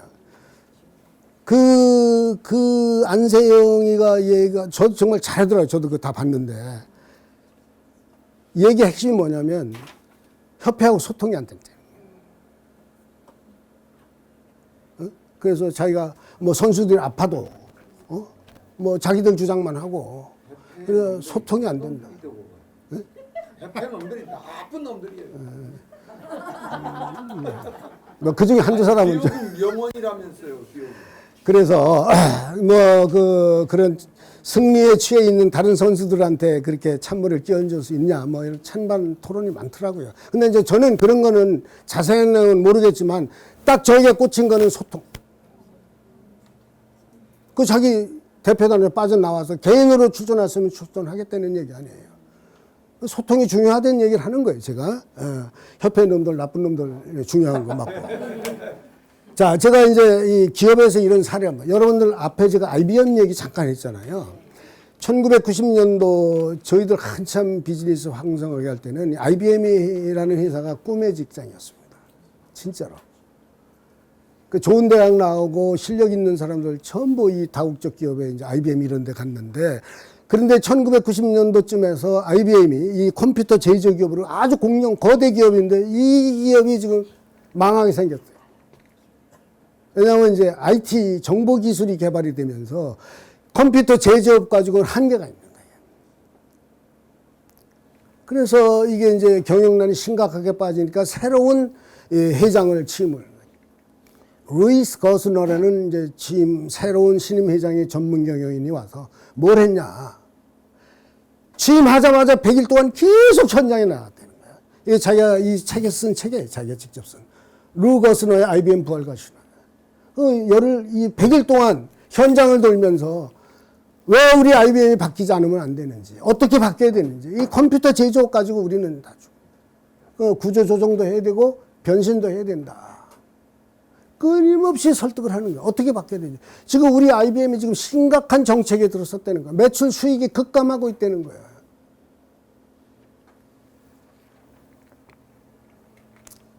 그래서 이제 결국은 이제 오늘날 IBM이 지금도 잘 나가죠. 변신에 성공을 했기 때문에. 이렇게 소통을 해야 되는데 중요한 거는 대부분의 CEO들, 어떤 조직, 꼭 뭐 기업의 사장뿐만 아니라 모든 조직의 리더들은 이런 내용들을 얘기를 잘 안 하려고 그래요. 어려운 얘기를 잘 안 하려고 그래요. 뭐, 얘기하면 뭐, 결국 내가 해결할 건데, 이런 식의 생각을 가지고 있는 거예요. 몰라도 된다? 정말 그렇습니까? 아니라는 거잖아요. 안세희가 가겠다 하잖아요. 소통이 안 되니까.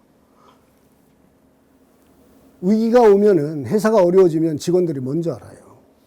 그렇잖아요. 예민한 예리한 후각으로 어떻게 알아요? SNS도 있고 찌라시도 있고 카톡도 있고 먼저 압니다. 그래서 우리는 항상 솔직하게 공유를 해야 돼요. 이거는 뭐 기업뿐만 아닙니다. 가정에서도 그렇고. 우리가 무슨 일을 하든지, 뭐 농장을 하든, 뭐 기업을 하든 뭐든 어려워지면 어려워지는 내용을 다 얘기를 해야 돼. 그래서 우리 지금 굉장히 어렵다. 지금 뭐 매출도 떨어지고 뭐 이익도 안 나고 그래서 변신하지 않으면 안 된다. 이렇게 하는 것이죠. 소통하는 조직은 절대 실패하지 않는다. 이제 위기에 소통하지 않으면 직원은 먼저 떠난다는 거 아닙니까? 자, 이게 이제 제가 이순신에게 배우는 소통 경영을 말씀드렸던 거고요.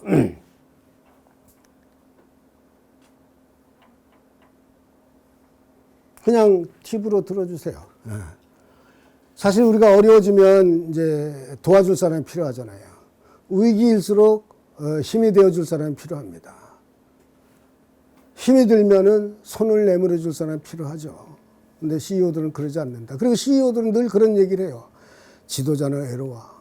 리더는 외로워. 힘들어. 종교 지도자 조셉 뉴턴이 그런 얘기를 해요. 사람들이 외롭다고 하는 것.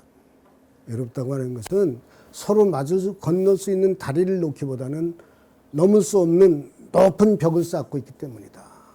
소통을 스스로 가로막고 있다.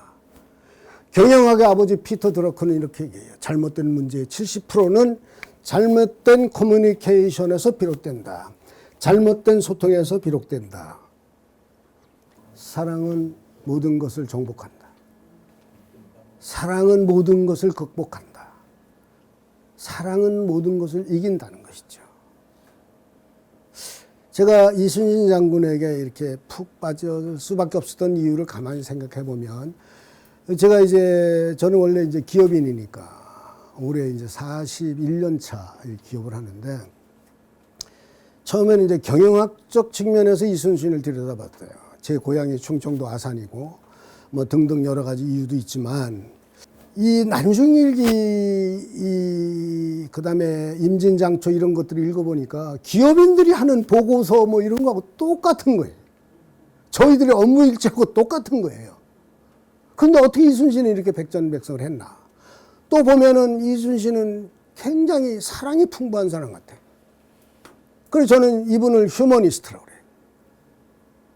저 혼자 얘기해요. 인간을 사랑하고 인간을 존중하는 그 휴머니즘을 실천하는 휴머니스트 이순신에게 저는 반했다.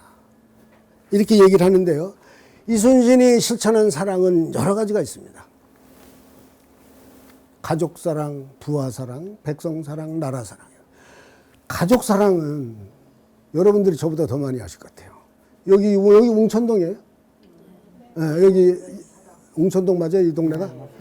여기 이순신 사당 기거지 여기 있잖아요. 거기 여기 다 와 있었잖아요. 어머니 최계변 씨, 아내 온양방 씨, 아들 조카 다 여기 있었어요. 그 제가 이 얘기하면 뭐 여러분들이 더 잘 아실 것 같아서 생략하고 부하 사랑을 좀 말씀드리려고 그래요. 부하 사랑. 이순신은 참 부하를 끔찍하게 생각하신 분이에요. 이순신은 미국의 이제 미시간 대학의 노엘 티시라는 교수가 베스트셀러를 썼는데 그 제목이 The Leadership Engine이에요. 이 책에서 첫 패러그래프가 좋은 상관이 되기 위한 원칙을 얘기해요. 리더십의 원동력이에요. 그 첫 번째가 뭐냐면 부하를 인간으로 사랑하라는 거예요. 부하를 기계처럼 다루지 말라는 거예요. 장수가 승리하려고 그러면 싸움만 잘 싸워서 이기는 게 아니에요.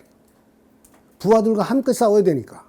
이순신 장군의 그 부하 사랑의 하이라이트는 제가 볼 땐 한산도 별시예요. 한산도에서 묵과를 전쟁 동안 2번을 치릅니다.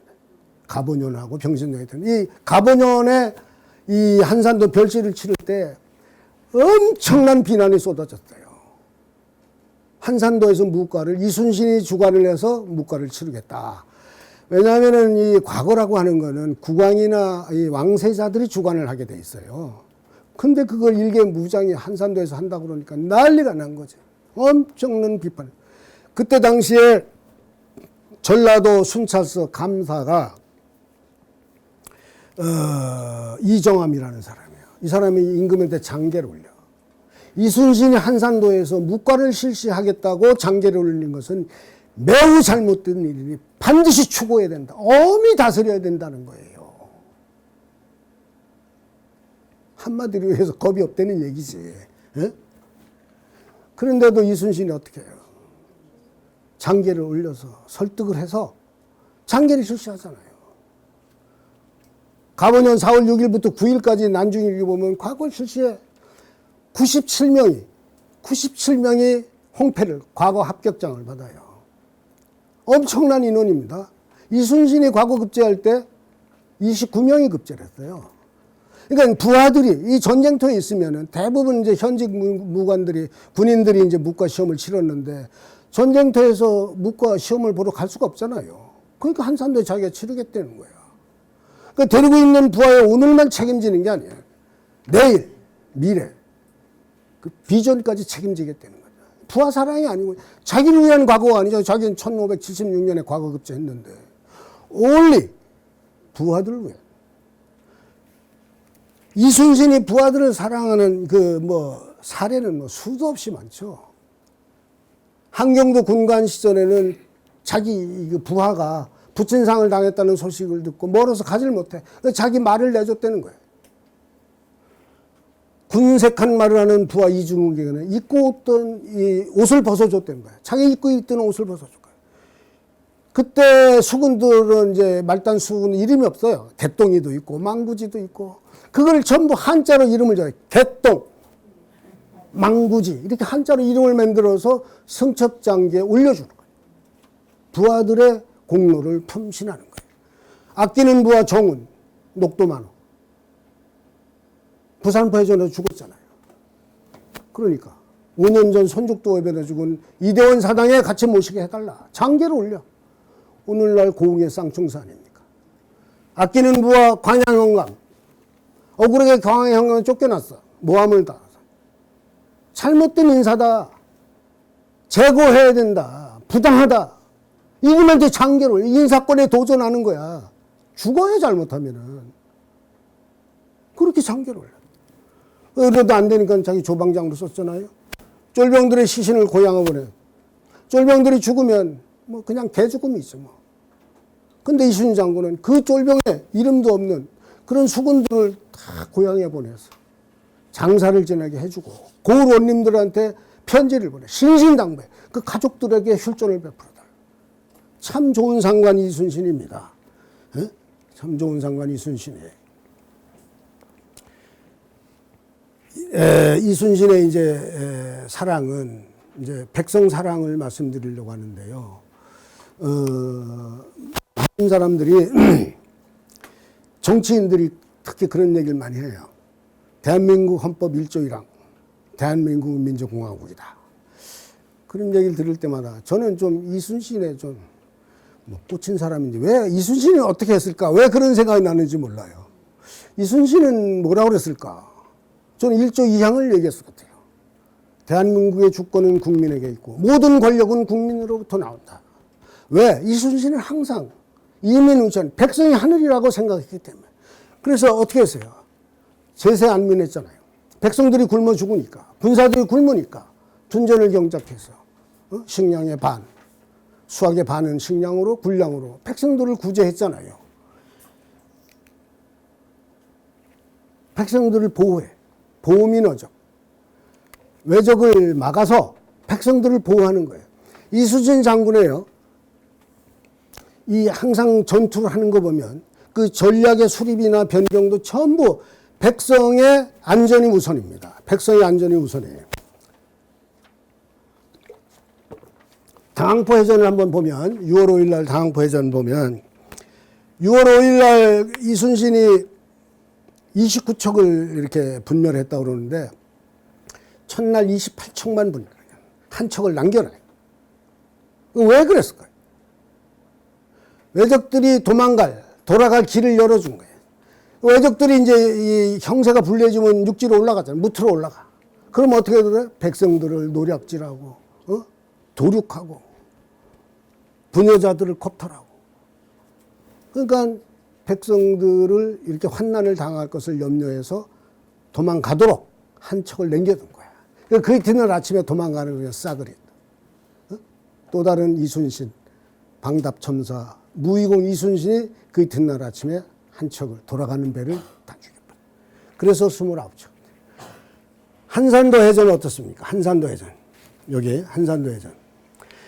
한산도 해전에 이순신 장군이 그 견내량에서 한산도 넓은 바다로 유인을 했다고 그랬잖아요. 왜 유인을 했을까? 승첩 장계에 이렇게 써 있어요. 한산도 앞바다는 물목이 좁아.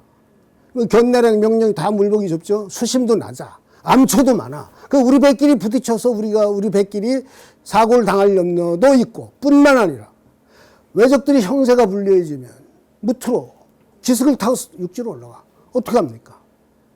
또 백성들을 노략질하고 도륙하고 겁탈하고 그걸 염려해서 넓은 바다를 끌고 나왔다. 승첩 장계에 있는 내용입니다. 명량해전, 울돌목 해전은 어떻습니까?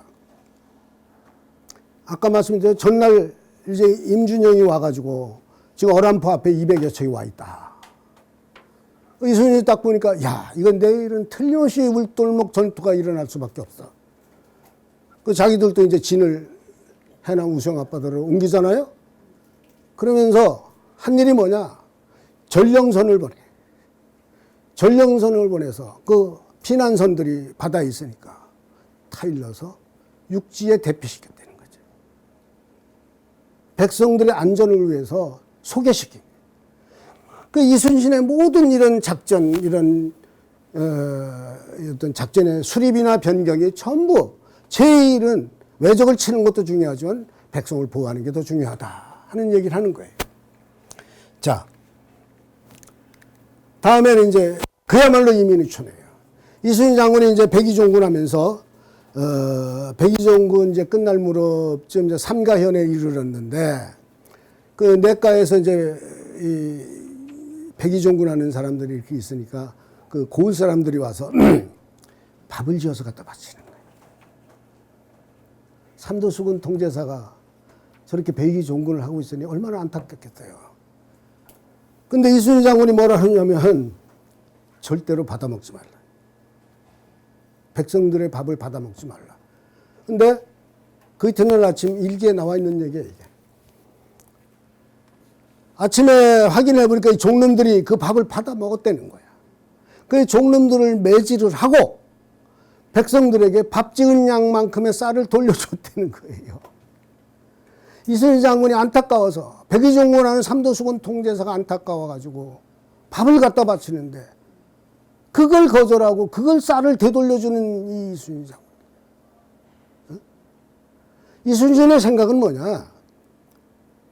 공직자는, 관료들은 백성을 지켜야 하는, 보호하는 파수꾼이라는 거야. 그 백성들한테 피해를 주면 되겠냐? 무서운 가르침입니다. 공직자는 백성을 지켜주는 파수꾼일 뿐이에요. 이렇게 이제 이순신이 백성들을 사랑하고 하니까 백성들은 얼마나 이순신을 사랑했겠어요. 그 이순신 장군이 이제 삼도수군 통제사에 이제 다시 복직을 하잖아요. 그러니까 뭐라 그래요? 순천, 뭐 나간, 벌교, 보성 이런 데 오니까 백성들이 막 춤을 추면서 오리씩이나 늘어서서 사또가 돌아오 이제 우리 살았다. 기뻐서 날뛰었다는 거예요. 노인들이 늘어서서 술병을 갖다 바치는데 받지 않으면 울면서 바쳤다. 이게 이순신의 이제 백성 사랑. 이순신이 백성을 사랑하니까 백성도 이순신에게 사랑을 돌려주는 것이죠. 자, 이순신 장군이 이제 노량해전에서 전사하셨잖아요. 이순신의 이제 궁극적인 사랑은 나라 사랑이에요. 나라 사랑. 이순신의 궁극적인 나라 사랑입니다. 22년 동안 딱 군대 생활했어요. 1576년에 이제 무과에 급제해서 그해 겨울에 이제 출사를 해서 이제 98년 노량해전에서 전사를 하셨는데 그 22년 동안 3번의 파직과 2번의 백의종군을 당했어요. 그래도 이순신은 그게 전부 자기 탓이라는 거지. 내 탓이라는 거예요. 임금도 원망하지 않았고 나라도 원망하지 않았습니다. 오직 선공후사, 멸사봉공, 어적보민, 진충보고하신 거예요. 이렇게 하시고 이제 노량해전에서 돌아가셨잖아요. 남해에서. 그 유해가 배를 타고 배 모시고 고금도로 가죠. 그 고금도에서 바다를 건너서 강진으로 가요. 강진에서 이제 남도를 지나서 충청도 아산으로 그 유해가 영구수레가 갈 때 백성들이 울고 통곡을 하는 거예요. 그죠? 선비들은 제문을 짓고 백성들은 노제를 올려서 영구수레를 끌어안고 우는 바람에 나가지를 못했다는 거예요. 영구수레가 앞으로 나갈 수가 없었다. 영의정 백사 이향복이 쓴 내용입니다. 이순신 장군은 이렇게 위기경영을 실천하시면서 7년 전쟁은 승리를 이끄셨는데 궁극적인 사랑은 나라 사랑이었고 오늘의 제 말씀을 마무리 지면서 이순신 장군이 얼마나 나라를 사랑했는가 그 시를 제가 읊어드리려고 그래요. 이 시는 임진년 초에 임금이 저 의주로 도망가고 몽진했잖아요. 왕자 임해군과 순하군이 저 함경도 해령에서 갓도 기요마사에게 포로를 붙잡혔잖아요. 임금은 도망가고 왕자들은 포로를 붙잡히고 나라는 망해가는데 자기는 경상수욕으로 외적들을 무찔르기 위해 나가면서 쓴 시입니다. 진중호. 임금의 술에 서쪽으로 멀리 가시고 왕자들은 북쪽에서 위태로운데 나라를 근심하는 외로운 신하 장사들은 공로를 세울 때로다. 서해 어룡동. 바다에 서약하니 어룡이 감당하고 맹산 초목지. 산에 대한 맹산이 초목이 아는구나. 수위 여진 열. 원수의 외적들을 모조리 무찌른다면 수사불의사. 이 한 몸 죽는다 해도 마다하지 않으리. 감사합니다. 경청해 주십시오.